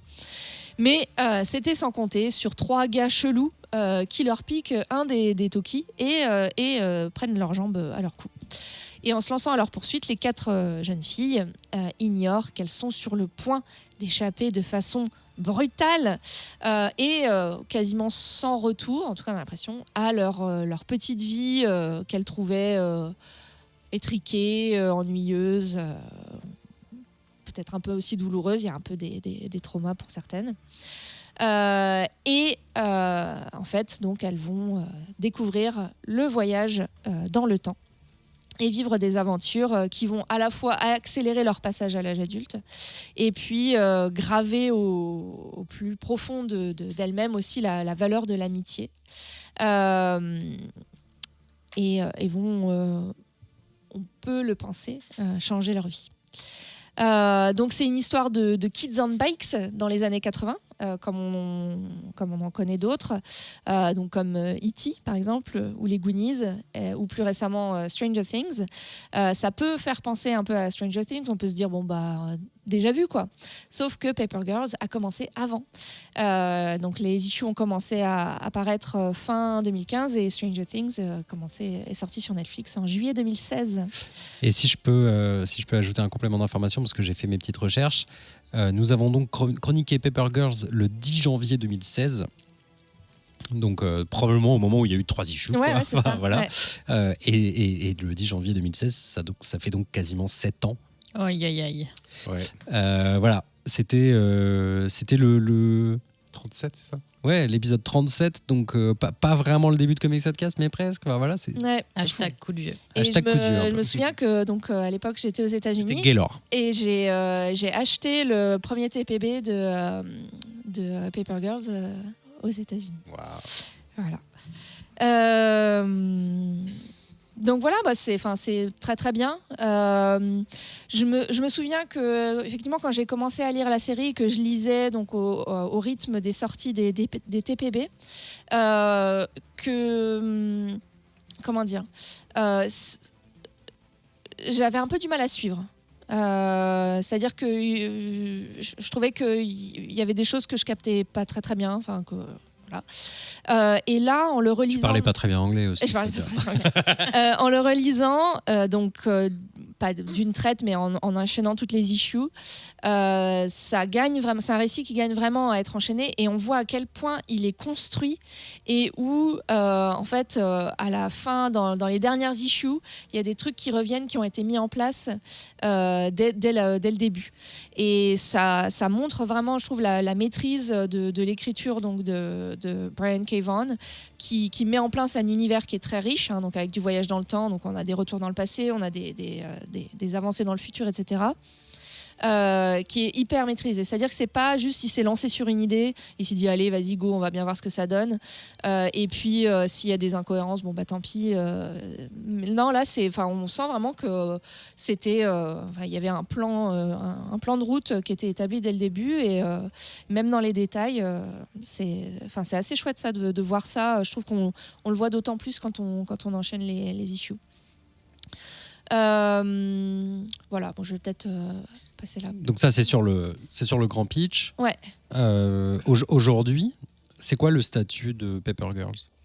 Le statut marital, je veux dire. célibataire. Non, il me semble que c'est une série qui a su convaincre, qui a su convaincre et gagner le respect des lecteurs. C'est ça ta question ? Non, je voulais savoir si c'était fini ou pas fini. Ah oui, non, c'est complètement fini. Oui. 30 issues, c'est terminé, c'est bouclé. Il y a rien en suspens, il n'y a pas de teasing sur des spin-offs ou je sais pas quoi. Enfin, je crois que Vaughn, il est passé à autre chose, il a repris Saga, donc voilà. Mais alors je saurais pas dire quand a été publiée la dernière issue, mais voilà, là, les intégrales, c'est assez récent. Ok, trop bien. Est-ce que peut-être Lucille, est-ce que tu connaissais avant ce focus ? Alors, j'ai entendu parler de Paper Girls il y a quelques années parce qu'on m'a offert les 3 premiers TPB. Waouh. Beau cadeau. Beau cadeau. Et du coup, j'avais jeté un œil au premier en me disant « Oh, c'est joli, oh, c'est sympa ». Et j'avais mis ça dans ma pile à lire. Voilà, jusqu'à 2022 où on me dit tiens, on va faire forward. On va faire un comics outcast sur Paper Girl. Et j'ai dit ah ouais, il faudrait peut-être que je les lise effectivement. Comme quoi ma pile à lire est vraiment trop gigantesque. Bref, et j'ai dévoré les 30 issues d'affilée en une après-midi. Ah ouais. Je me suis tout enfilé comme un petit burger. C'était un excellent moment. Déjà parce que voilà, visuellement ça me plaît beaucoup. Je me suis laissée porter par la finesse des couleurs, le dessin. Enfin moi je suis pas artiste pour dessous, donc je n'ai pas de termes techniques à poser sur mon avis. Mais bref, déjà visuellement ça m'a beaucoup plu. Et au niveau de l'histoire, je suis rentrée dedans, mais direct. Je me suis fait avoir toutes les 5 pages. Moi, au début, j'étais là, genre, oh oui, j'ai extraterrestre. Puis, oh, maintenant, finalement, c'est du ouais, dans le temps, oh là là, et tout. Et puis, mais elle est gentille, finalement, elle est méchante, et tout ça. Et lui, il faut se méfier, etc. D'où il vient, de quelle époque, tout ça. Enfin, j'étais à fond, vraiment à fond. Et j'ai trouvé que, justement, comme disait Lulu, il n'y a pas d'incohérence. Tout a une raison. Vous avez l'impression que tout était écrit Probablement que c'était pensé bien à l'avance. Hein. Ouais. C'est, voilà. Donc pour l'avoir dévoré vraiment tout d'un coup, qui est une méthode de lecture comme une autre. Ouais, et puis il y a un exercice particulier aussi. Ouais, j'avais du temps. C'était vraiment un petit bonbon. Et ce que je disais tout à l'heure, justement sur l'écriture des ados. Alors je ne sais pas si ça en fait des ados réalistes ou pas, mais justement, j'ai trouvé que pour une fois, elles n'étaient pas représentées comme des ados insupportables. Même Mac, qui est censée avoir un caractère de cochon, qui est vraiment un petit peu la rebelle du groupe et tout, elle roule des mécaniques, elle fume des clopes et tout. Je les ai trouvées vachement vivantes, vachement attachantes. Elles ont toutes une personnalité très différente. Et même si effectivement, tu as du mal à imaginer qu'elles ont 12 ans, moi dans ma tête, elles avaient plus 15-16 ans quand même. Mais même s'il y a des choses de pré-ado qui arrivent, quand il y en a une qui a ses premières règles, des trucs comme ça, donc ça les recontextualise dans l'âge qu'elles sont censées avoir. J'ai vraiment adoré la façon dont elles sont écrites. Voilà. Tu t'es attachée. Je me suis beaucoup attachée à elle et à l'issue de la 30e issue, j'étais presque un peu triste. De les quitter. Ouais. Est-ce que, alors pour parler de la fin, et je reste sur toi, Lux, qu'est-ce que t'en retires c'est quoi, à ton avis, les sujets principaux, la morale, enfin, genre, tu vois, au fond, ça parle de quoi ? Ça parle d'amitié avant tout. Ça parle du passage à l'âge adulte. Et ça parle des décisions qu'on prend et qui créent justement l'adulte que tu vas devenir. Parce que tous les personnages, même les personnages adultes qui croisent, en fait, enfin, qu'elle croise tout au long du bouquin, j'allais dire, que ce soit l'astronaute, que ce soit le grand-père, etc., ils ont tous des décisions à prendre à un moment qui va changer à la fois ce qu'ils sont en tant qu'adultes ou jeunes personnes et qui va changer finalement un peu le cours de l'histoire aussi. Donc il y a vraiment une évolution chez tous les personnages et je pense que c'est un bouquin sur les décisions à prendre. Voilà. Trop bien. Kétrus, pour ta part, tu découvrais Alors, je sais qu'il y a un patronaute qui arrêtait pas d'en parler, tu sais, le mec là, l'autre là, tu sais, qui arrête pas d'en parler. Guigos.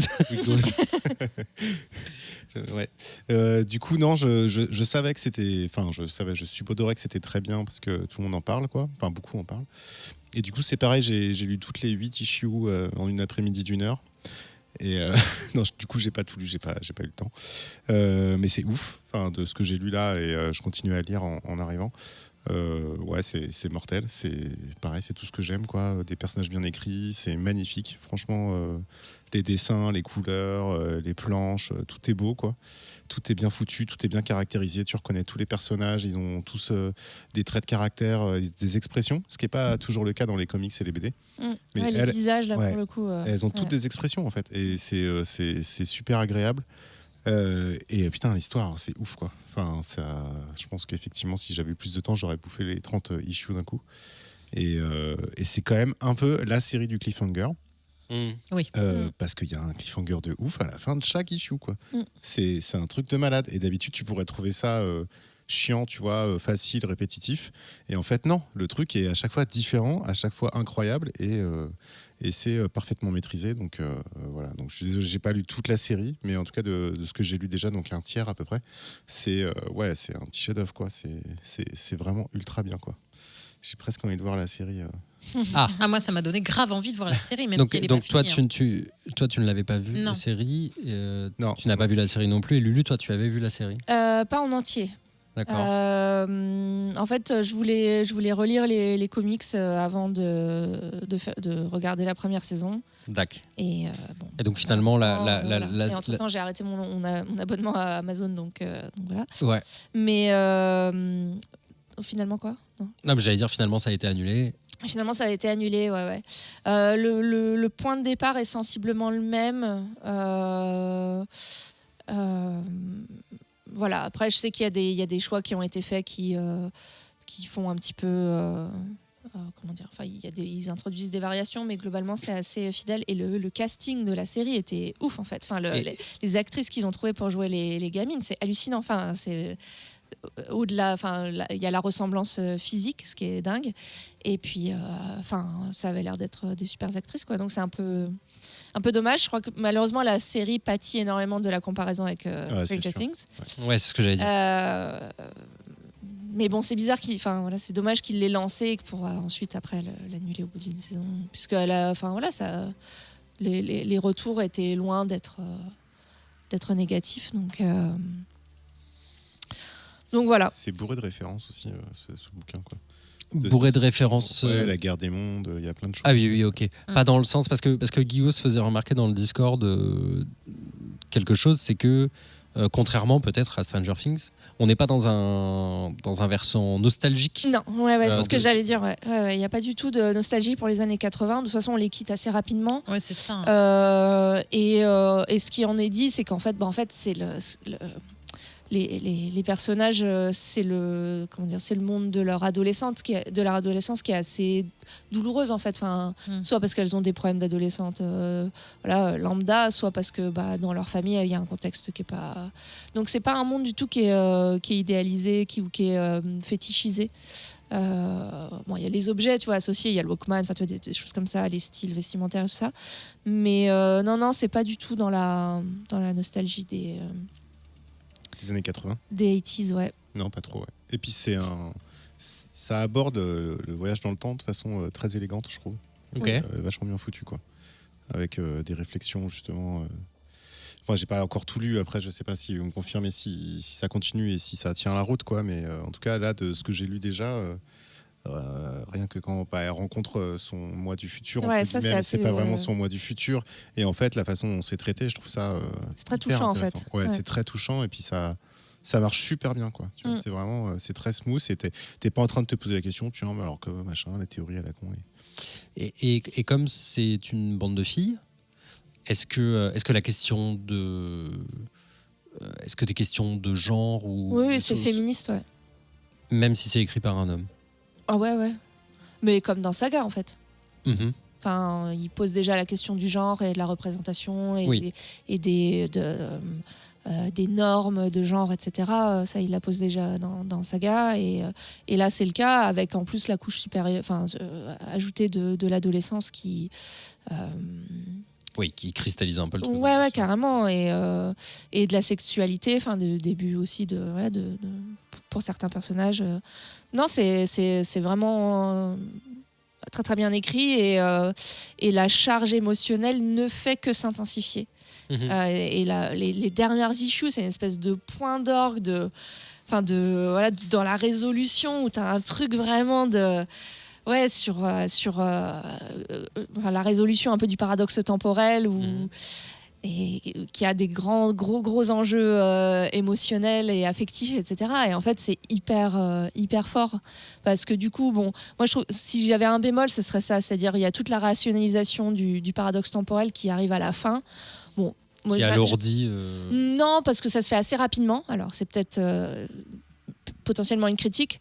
Moi, c'est vraiment la partie qui m'intéresse le moins parce que déjà, j'ai l'impression d'être con et de rien comprendre. Et j'ai pas du tout envie de passer 3000 ans à analyser, à dire Oui, à résoudre un puzzle. voilà, c'est pas ça qui m'intéresse. Mais du coup, tout le focus est plutôt mis sur l'enjeu pour les personnages et ce qu'ils perdent dans la résolution de tout le nœud autour du voyage dans le temps. Et c'est hyper fort, quoi. Enfin, il y a aussi quelque chose dans la construction de tout le comics, aussi sur cette espèce de climax émotionnel à la fin qui est Mais tu sens, qui est balèze, quoi. Enfin, tu sens que c'est vraiment super réfléchi, quoi. Moi, je pense à une scène où justement t'as l'adolescente qui part avec son moi du futur et elle discute et en fait tu vas avoir donc je sais pas comment on peut, c'est dur à dire à chaque fois le moi du futur et tout ça. C'est Erin en plus, c'est ça. La jeune Erin qui sort un truc hyper valorisant à la vieille Erin et en fait c'est ultra touchant, quoi. C'est mortel, ça t'a pile poil juste et en plus elle le dit vraiment avec cette espèce pas d'innocence mais de facilité, d'honnêteté que tu peux avoir quand t'as cet âge-là, quoi. Genre ouais, c'est comme ça, machin, tu vois, je te dis le truc parce que je le pense comme ça et que de toute façon je pense que c'est comme ça parce que j'ai zéro expérience de la vie et que j'ai pas toutes les implications et que pourquoi toi t'es névrosé, etc. Et en fait c'est super frais, c'est super honnête, du coup ça touche droit au cœur l'adulté Erin. Et en plus de ça, c'est servi par la mise en case et par les dessins, avec un zoom à hauteur de hanche de l'adulte Erin, où tu vois juste le visage de la jeune Erin, en plus avec une expression du visage justement un peu blasée. Et puis après, elle tape dedans. Et là, après, tu as un dézoom où tu vois qu'elle le prend dans les bras. Enfin, putain, c'est juste à en reparler. En fait, je trouve que tu vois, et quand tu mélanges vraiment, quand tu mixes le dessin, la mise en case et le texte, ça défonce Tom King. Et ouais, et franchement, c'est la balle perdue. J'aime bien la balle perdue. Et les couleurs, c'est Matt Wilson. Donc c'est des couleurs assez vives aussi, beaucoup de tons de violet, de bleu, de rose. C'est très très beau. Ouais, sur le site de Image, vous avez dans le site la page un peu archive de Paper Girls, il y a toutes les covers des 30 issues et les voir toutes les unes à côté des autres, déjà ça donne rien que ça donne super envie de lire, quoi. C'est vraiment magnifique. Eh bien, écoutez, vous me l'avez vendu comme Jaja. Je pensais que tu l'avais lu. Je ne l'ai pas lu. Et donc Urban sort des intégrales, 3 intégrales, une intégrale en 3 volumes. D'accord. Et c'est vraiment très très beau. Enfin, l'édition, elle est. Et la trad Alors justement, j'ai pas eu le temps de jeter un coup d'œil. Je me posais la question. Parce que J'ai vous pas pensez qu'il y a des enjeux de trad particuliers? Il y a un jargon en fait. Il y a un langage du futur. Oui, c'est vrai. Ouais. Qui est un mélange de plein de trucs, c'est assez marrant. Ok, donc ah oui, Reagan rappelait le dos carré ou dos rond gate. C'est-à-dire C'est quoi? Je crois que je crois que c'est celui-là où en fait selon il y a deux. La tranche, pas la tranche, mais le oui. Ah non, Oui, c'est pas la tranche, le dos. Oui, c'est ça. Le dos de ces éditions-là peuvent être soit carrés, soit bombés, ce qui va défriser les gens qui aiment bien des belles étagères Billy remplies de trucs bien uniformes. Ah oui. Voilà. Pour les maniaques là. Ouais, tu sais, les autres fous là. Les névrosés là. Ouais. Ces gens-là. Les gens qui ont des tocs. Ils ont des très belles nappes au demeurant. Ça reconnaîtra, bien sûr. Eh bien, écoutez, un grand merci à vous. Je vous propose une nouvelle. Dans le temps. Un voyage dans le temps, effectivement, puisqu'on va se retrouver dans littéralement 5 secondes. Avant, ça avait un intérêt, c'est parce qu'il y a très très longtemps, on mettait des espèces de pubs à ce moment-là et tout. Maintenant, c'est vraiment juste histoire d'articuler, quoi. D'ailleurs, il faudrait la ressortir la pub en anglais. Je vous la pour les refais jeunes. écouter, bien sûr.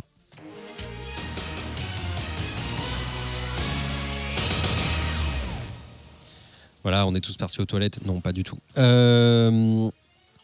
Pour finir cette émission, on va parler donc des Gardiens de la Galaxie Special Christmas qui est sorti sur Disney+. Mais avant ça, une brève page de pub pour le Patreon du vaisseau Hypersensas. Cette escouade de podcasteurs excités qui ne cessent d'esquisser d'exquis essais pour vos exclusifs esgourdes. Le reste est en alexandrin, tenez-vous bien. C'est faux. Foncez vite sur patreon.com/vaisseau hypersensas pour nous soutenir grâce à des microdons ou des maxidons ou des amidons ou des katsudons qui nous permettront d'affronter les obstacles de la vie tels que un câble qui se dessoude de sa propre volonté, un micro qui décide de changer de vie et devenir fleuriste ou encore un loyer qui, tel Thanos, se présente à nous comme inévitable. C'est une petite cagnotte qui nous sert également à financer quelques projets d'événements, des lives avec des invités qui viennent de loin, des apéros avec nos éditeurs ou encore nous équiper d'un petit setup pour diffuser nos émissions en live vidéo sur Twitch par exemple. En échange de vos participations, on improvise une chorégraphie de Kamel Wally et on vous donne accès aux enregistrements en live comme là, maintenant, sur Discord ou encore au studio du vaisseau Hypersensas, des droits de vote sur nos conducteurs, mais surtout l'accès au chan le plus hot de tout le Discord du vaisseau Hypersensas. C'est vrai. Donc voilà, si vous pouvez nous soutenir d'une façon ou d'une autre, toutes les infos sont sur patreon.com/vaisseau hypersensas. Je rappelle qu'on est tous des amateurs et qu'on fait ça bénévolement, contrairement à ce que j'ai pu lire ici et là. Et que vous pouvez aussi nous aider de ouf, tout simplement en allant coller 5 étoiles sur notre fiche iTunes, en parlant de nous sur les réseaux sociaux, en invitant vos amis sur le Discord et en diffusant l'émission pendant l'apéro du 24 au soir. Vous allez voir, ça fout une ambiance de ouf en famille. Voilà, je vous laisse enchaîner donc sur les Gardiens de la Galaxie, l'épisode Special Xmas. Alors je sais plus le titre exact et je crois qu'il est important le titre exact parce qu'il fait référence au spécial de Noël de Star Wars. En fait, il faut avoir un tout petit peu la ref en tête parce que si t'as pas la ref en tête, celui avec les nouvelles c'est des Holiday Walt Disney Special. World. Holiday Special, ouais. Holiday Special. oui. Eh ben, je crois qu'en fait c'est comme Joyeuse fête en français. Mais mais je crois que c'est le cas pour beaucoup de séries en fait ou de. Ouais. Mais bon, enfin en l'occurrence là, le Gardien de la Galaxie. Alors c'est le seul truc que j'ai vu de ce soir. Donc je vais pouvoir éventuellement vous donner mon avis peut-être si jamais ça vous intéresse. Mais non, mais le truc que j'ai noté tout de suite, c'est que effectivement, il y a une référence à Star Wars. Est-ce que quelqu'un se sent de présenter le concept de cet épisode? Je dis cet épisode, je sais pas comment je devrais dire. Est-ce un film de 45 minutes, un moyen métrage? C'est un moyen métrage, ouais. Ouais. Mais en direct tout stream, quoi. En direct to stream, effectivement. Putain, c'est technique. Hein. Ouais. Vraiment Ah pas. bah, on est des professionnels, hein, bien sûr. Mais donc oui, donc c'est quoi? Ça commence avec une séquence animée. Donc dans le vaisseau de Yondu, c'est ça? Oui. Et donc on a le jeune Luke Skywalker, comment il s'appelle? Peter Terry Pratchett, Queen? Non, Peter Quill, Quill. Star-Lord. Qui donc essaye d'organiser une sorte de premier Noël. Et donc à confectionner des petits cadeaux, et ils essayent de construire un piètre sapin avec les moyens du bord, littéralement. Donc par un peu à travers les souvenirs qu'il a de son Noël terrien. Et Yondu débarque dans la pièce et dit mais n'importe quoi, et il fout tout à la poubelle. Donc trauma de Peter Quill, qui deviendra ensuite l'abominable Chris Pratt. On switch avec le film en live action avec les acteurs qui sont sur la planète, le monde qu'ils ont Nowhere. acheté, Nowhere, voilà. Donc c'est le moment qui correspond sur le calendrier un petit peu universel de l'univers, à la période de Noël sur Terre. Et donc visiblement Peter Quill adulte est un petit peu ronchon. Il est triste pour plusieurs raisons, donc notamment la disparition. Je suis pas au point sur les noms des personnages de la Gamora. verse Gamora. Et donc Mantis se met en tête de lui remonter le moral et de lui offrir le plus beau Noël possible. Et donc elle convainc Drax de se rendre sur Terre pour aller chercher Kevin Bacon. Kevin Bacon, qui est donc une référence au premier Gardien de la Galaxie, où Peter Quill explique de façon un petit peu pétée ce qu'il comprend donc de qui est Kevin Bacon. Donc en gros, il confond l'acteur avec ces personnages. Et donc Mantis et Drax prennent un vaisseau et se rendent sur Terre, donc à la période de Noël, débarquent à Los Angeles. À Hollywood. Hein. À Hollywood, ouais, sur le Hollywood Boulevard. Et donc se mettent en quête de Kevin Bacon. Et finissent par le trouver. Fin du film. C'est un peu ça. Non mais bon, voilà. En gros, c'est le pitch. Qu'en avez-vous pensé ici, amis autour de la table? Qui tiens? Bah moi j'accroche à fond sur les Gardiens de la Galaxie, à l'humour de merde des Gardiens de la Galaxie, à l'ambiance, les personnages. Donc ouais, moi j'ai vraiment beaucoup aimé. Enfin j'ai beaucoup aimé pour ce que c'est, quoi. T'as passé un bon moment. Un moyen métrage, comme vous avez dit déjà, direct to streaming. stream. Donc il n'y a pas d'abréviation. Et oui, non, il n'y a pas grand chose à dire, malheureusement. C'est exactement ce que tu attends des personnages de Gardiens de la Galaxie. C'est-à-dire que c'est drôle, c'est potache, les personnages sont très caractérisés. Drax, c'est vraiment un débile qui fait. Tu sais exactement ce qu'il va faire et ce qu'il va dire. T'attends qu'une chose, c'est qu'il fasse son rire au mauvais moment et qu'il te sort une blague complètement décalée. Le fait de voir Kevin Bacon ridiculisé comme ça, je m'interroge en fait sur leur ego en fait à ces acteurs qui sont en mal de renaissance, je sais pas. La manière dont je pourrais l'interpréter, c'est juste que je pense beaucoup de gens aiment bien James Gunn en fait. Oui. Ouais, mais ça sent vraiment ça. Et- Enfin, toute l'importance qui est donnée à la musique aussi. Ouais, carrément. Beaucoup, C'était déjà le cas dans les deux premiers films, mais effectivement, là, on peut dire qu'un des points forts de cet épisode-là aussi, c'est le fait que il y a encore une super BO et que non, mais il chante en fait. Enfin, et qu'il y a plein de c'est un épisode. voilà, c'est un épisode musical quasiment et on sent que en fait James Gunn, je pense qu'il peut attirer plein de gens de ce genre-là et donc Kevin Bacon, même si le pitch c'est viande, fait passer vraiment un sale moment dans le film. Oui, c'est ça, quoi. Voilà. C'est vraiment, juste un épisode à gag, quoi. Ouais, c'est un gag, quoi. C'est un épisode à gag, en fait. Ce que j'ai... Non, pardon. C'était ton avis? C'était Bah, ton oui, avis. de toute façon, c'est vrai que j'ai pas grand-chose à dire dessus, en vrai. Lux, toi, comment tu as vécu ces 45 minutes? Je les ai pas vécus de la façon dont j'aurais aimé les vivre.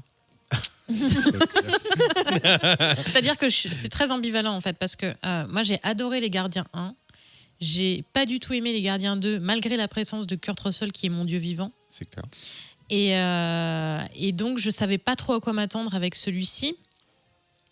Et il y a des moments que j'ai trouvé un peu gênants. Ouais.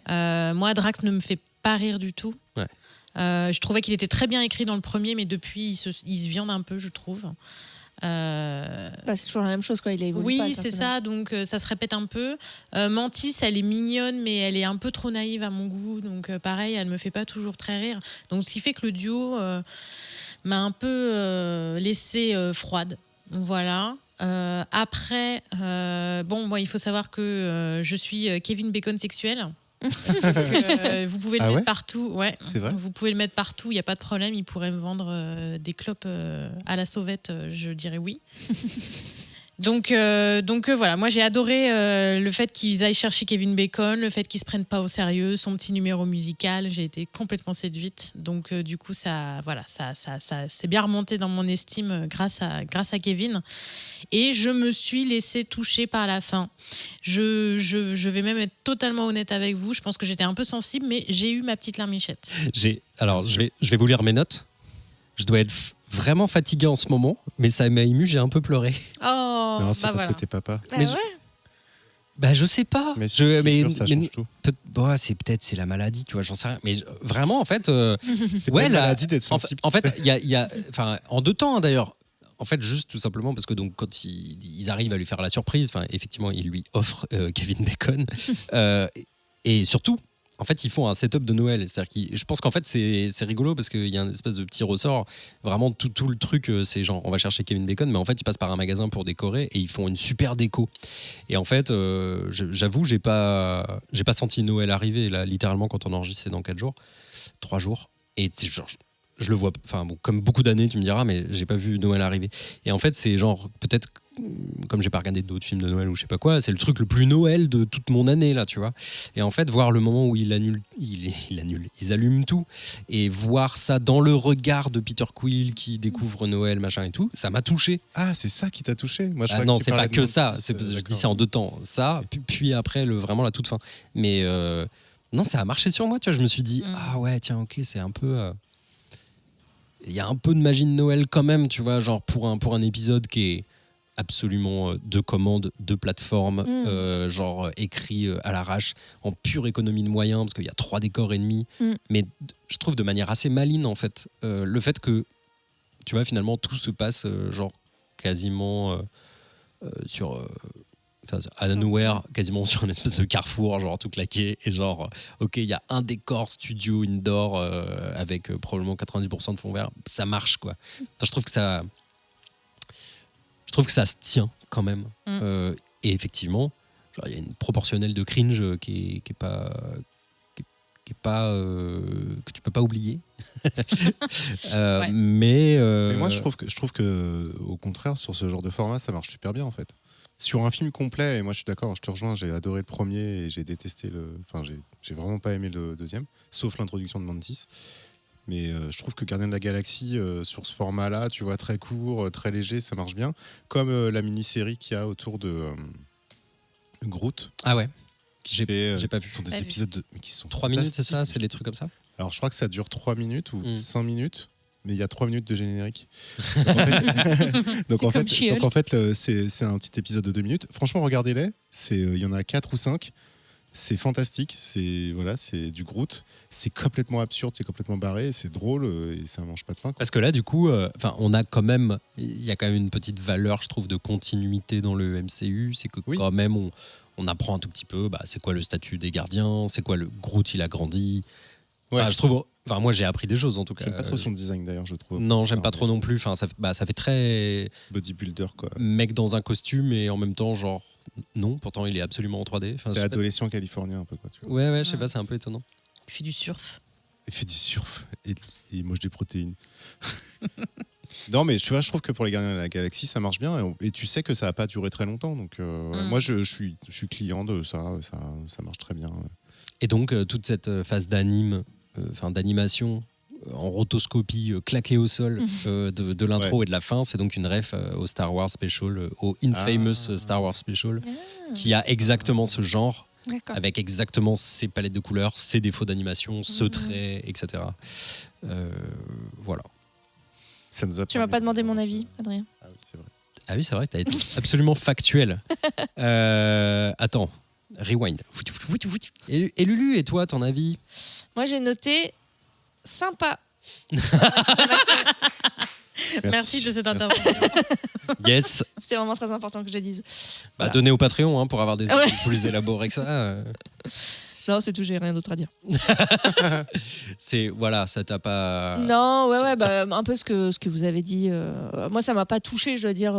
Et en plus, je me souvenais pas de la révélation de la fin. Moi non plus. D'accord. Je me sens moins bête. Tu t'en souvenais pas? Bah, je savais pas que ça avait été mis en place. C'est censé être une information connue. Ah non, c'est nouveau. Ah bon? Justement, c'est le petit cadeau, le petit bonbon avant les Alors. Gardiens 3. C'est Ok, quoi la alors petite dans- information pas connue? Bah, ce fameux twist de fin qui peut faire un peu pleurer là. Mais bien sûr que si, on le sait dans le 2. Ah On ouais, le mais sait tu dans le vois, deux moi j'ai. Bah, pour moi, on Bon, le sait dans le le 2. 2, je l'ai regardé. Ah, bah écoute. Je suis quasi ça sûr. m'a ouais. complètement Je suis échappé. quasi si sûr c'est parce le que je cas. crois que c'est une discussion justement avec Drax ou quelqu'un d'autre et Mantis. Ou à Gamora peut-être. Ah bah, tu vois, écoute, je sais plus. Mais... Appel au Discord Ouais.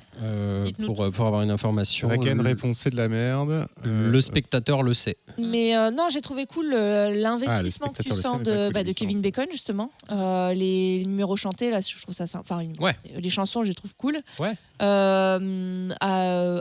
Tu sens vraiment que là, c'est fait pour mettre en avant Mantis et l'actrice Pom Klementieff, ce que je trouve sympa.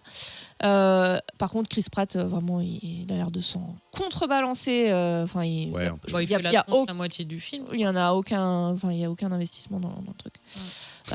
Donc voilà, non. Et mais je me c'est- suis c'est- beaucoup posé la question, Ah. même d'ailleurs, Groot et Rocket en fait sont quand même un peu des absents globalement. Ouais. Enfin, tu vois. Oui, c'est vrai. Et- ouais. Mm. Mais peut-être aussi parce que tout ça c'est un peu les acteurs les plus chers. Peut-être. Oui, c'est vrai. Ouais. Mm. Tu crois? Bah, Bradley Cooper, ouais. Ouais. C'est plus. Il le fait peut-être pas par amitié pour Ouais. James Gunn. Lui. Ouais, voilà, c'est ça. Je pense que on n'est pas. En fait, tu regardes vraiment genre les gens qui sont le plus sollicités sont un peu les gens de la garde rapprochée, quoi. Donc Mais Rocket a le meilleur cadeau quand même, de la part de Nebula. bon, c'est- Tu te souviens pas? Ah, Pardon. Le bras. ah oui, Ah oui. c'est vrai. Ouais. Ouais, mais en fait à ce moment-là, je me suis demandé si j'avais raté un truc ou si c'était genre juste comme ça une vanne. Ah, c'est juste furtif, hein. Ouais. Ouais, Non mais ouais. c'est, enfin ouais, ok. Ça, Moi, je veux plus de Nebula en tout cas. Je trouve qu'il y a- Ouais, mais c'est pareil, le c'est pas personnage, il est stylé. caricature. Enfin, je trouve que Je sais pas ils pourquoi. ont du mal à faire. je pense à vraiment Nivray. révéler Faut le le personnage. développer. Pourquoi Hein Pourquoi quand je vois Nebula, je pense à Nivray La coupe de cheveux. Parce qu'il y a NEA dedans. Je sais pas. Non, je sais pas. Pour moi, c'est la même personne. Ah. Voilà. Moi, je fais des associations comme ça. Tu sais, c'est un peu comme une sorte de. J'ai perdu le mot, donc voilà, c'est raté. Tu manques Très, pas un peu de très bonne sommeil, toi. conclusion. Tu devrais pas Je dormir un manque peu. vraiment, ouais, carrément. J'ai l'impression. Non, je voulais juste regarder vite fait les Guardians Christmas, tu vois. Voilà, je voulais regarder la BO.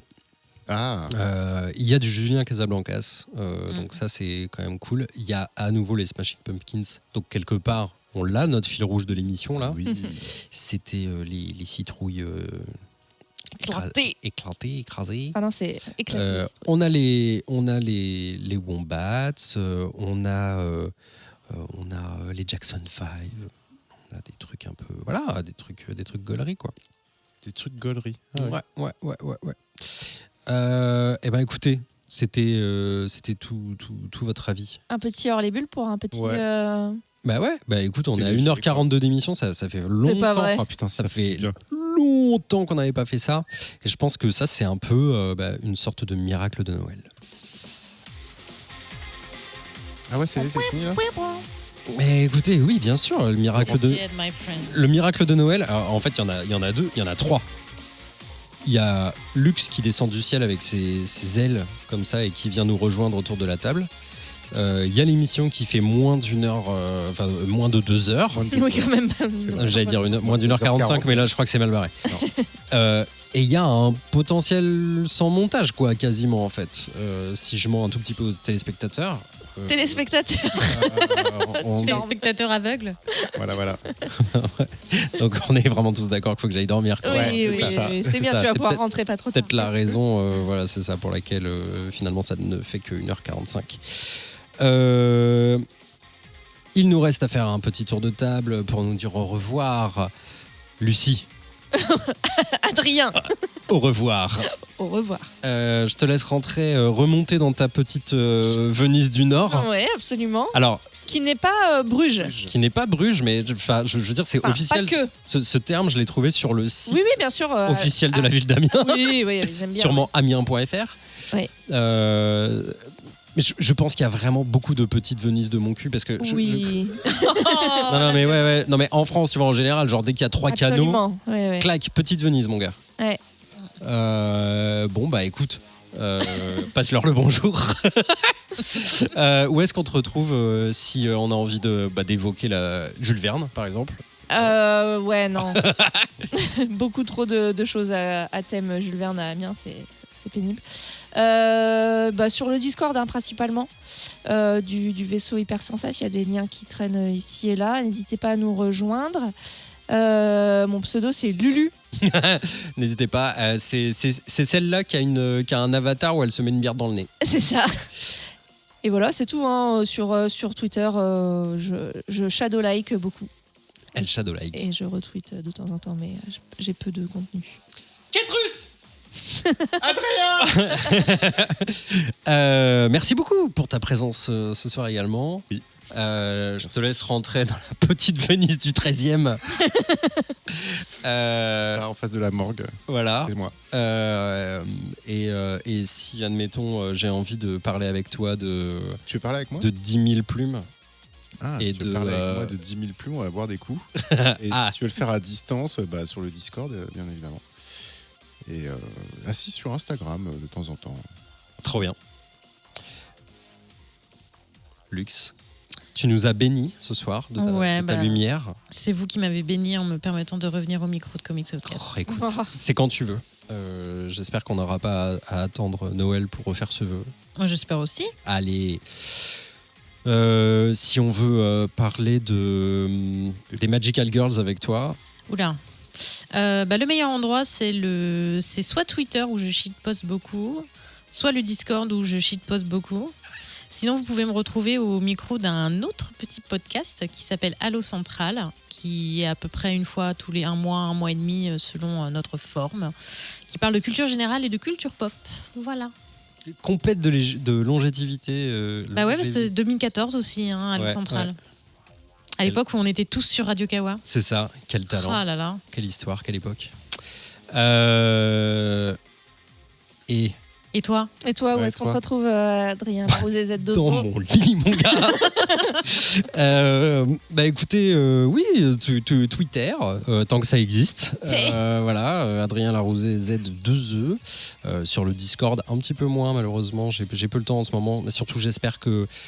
Tu sais, on dit toujours ça, genre, allez, franchement, je finis ce projet et après, ça ira vraiment mieux. Bon, je pense que ça fait 4 ans que je dis ça et que c'est Tu te faux. fais enchaîner. Ouais, mais là, j'y crois un peu en le disant. Je me dis, franchement, ok, en janvier, il y a vraiment moyen que je revienne d'entre les morts. Donc, on y croit. Non. Ketrus est vraiment dubitatif. C'est impossible. Voilà, merci à tous. 1h47. C'est un miracle. C'est formidable. J'espère que j'ai vraiment cliqué sur le bouton enregistrer. On se retrouve. Je crois pas dans 2 semaines. Parce qu'il y a une petite trêve hivernale. Et bah si, je pense que c'est dans 2 semaines. Ah ouais. Ah bah Au peut-être moment de la... à cause de notre Le décalage. décalage, ouais. Parce qu'il y a la Euh, 200e juste après. Et sinon, oui. ça rentre pas. Non. En fait, la prochaine sort le vendredi 13 janvier. Donc 199 le vendredi 13 janvier et rendez-vous le vendredi 27 pour la diffusion. En live. Pas Non. en live, Non. montée, la diffusion montée en live de Comics Outcast numéro 200 qui sera enregistrée dans un lieu encore tenu secret le samedi 21. On en reparlera bientôt, mais sachez que samedi 21 janvier 2023, on enregistrera Comics Outcast numéro 200 en public. 200 quoi. Yeah. Voilà, 200 mon gars. J'allais dire un truc beaucoup plus vulgaire. Merci à toutes et à tous. Et on se retrouve très bientôt. Passez de joyeuses fêtes. Joyeuse. Offrez-vous des comics. Bonne fête de fin d'année. Diffusez cet épisode à votre grand-mère. Exactement, mais pas trop fort. Surtout quand il y a Ben dans l'épisode, sinon votre grand-mère va être chaud. Joyeuse fête. Bonne fête. C'est ce qu'il crie. Un comics offert au premier auditeur qui nous envoie une vidéo de sa grand-mère qui dit bouilla. Voilà. Ah oui Oh, Absolument. Ouais. Un Allez. petit symétrie là. Chiche.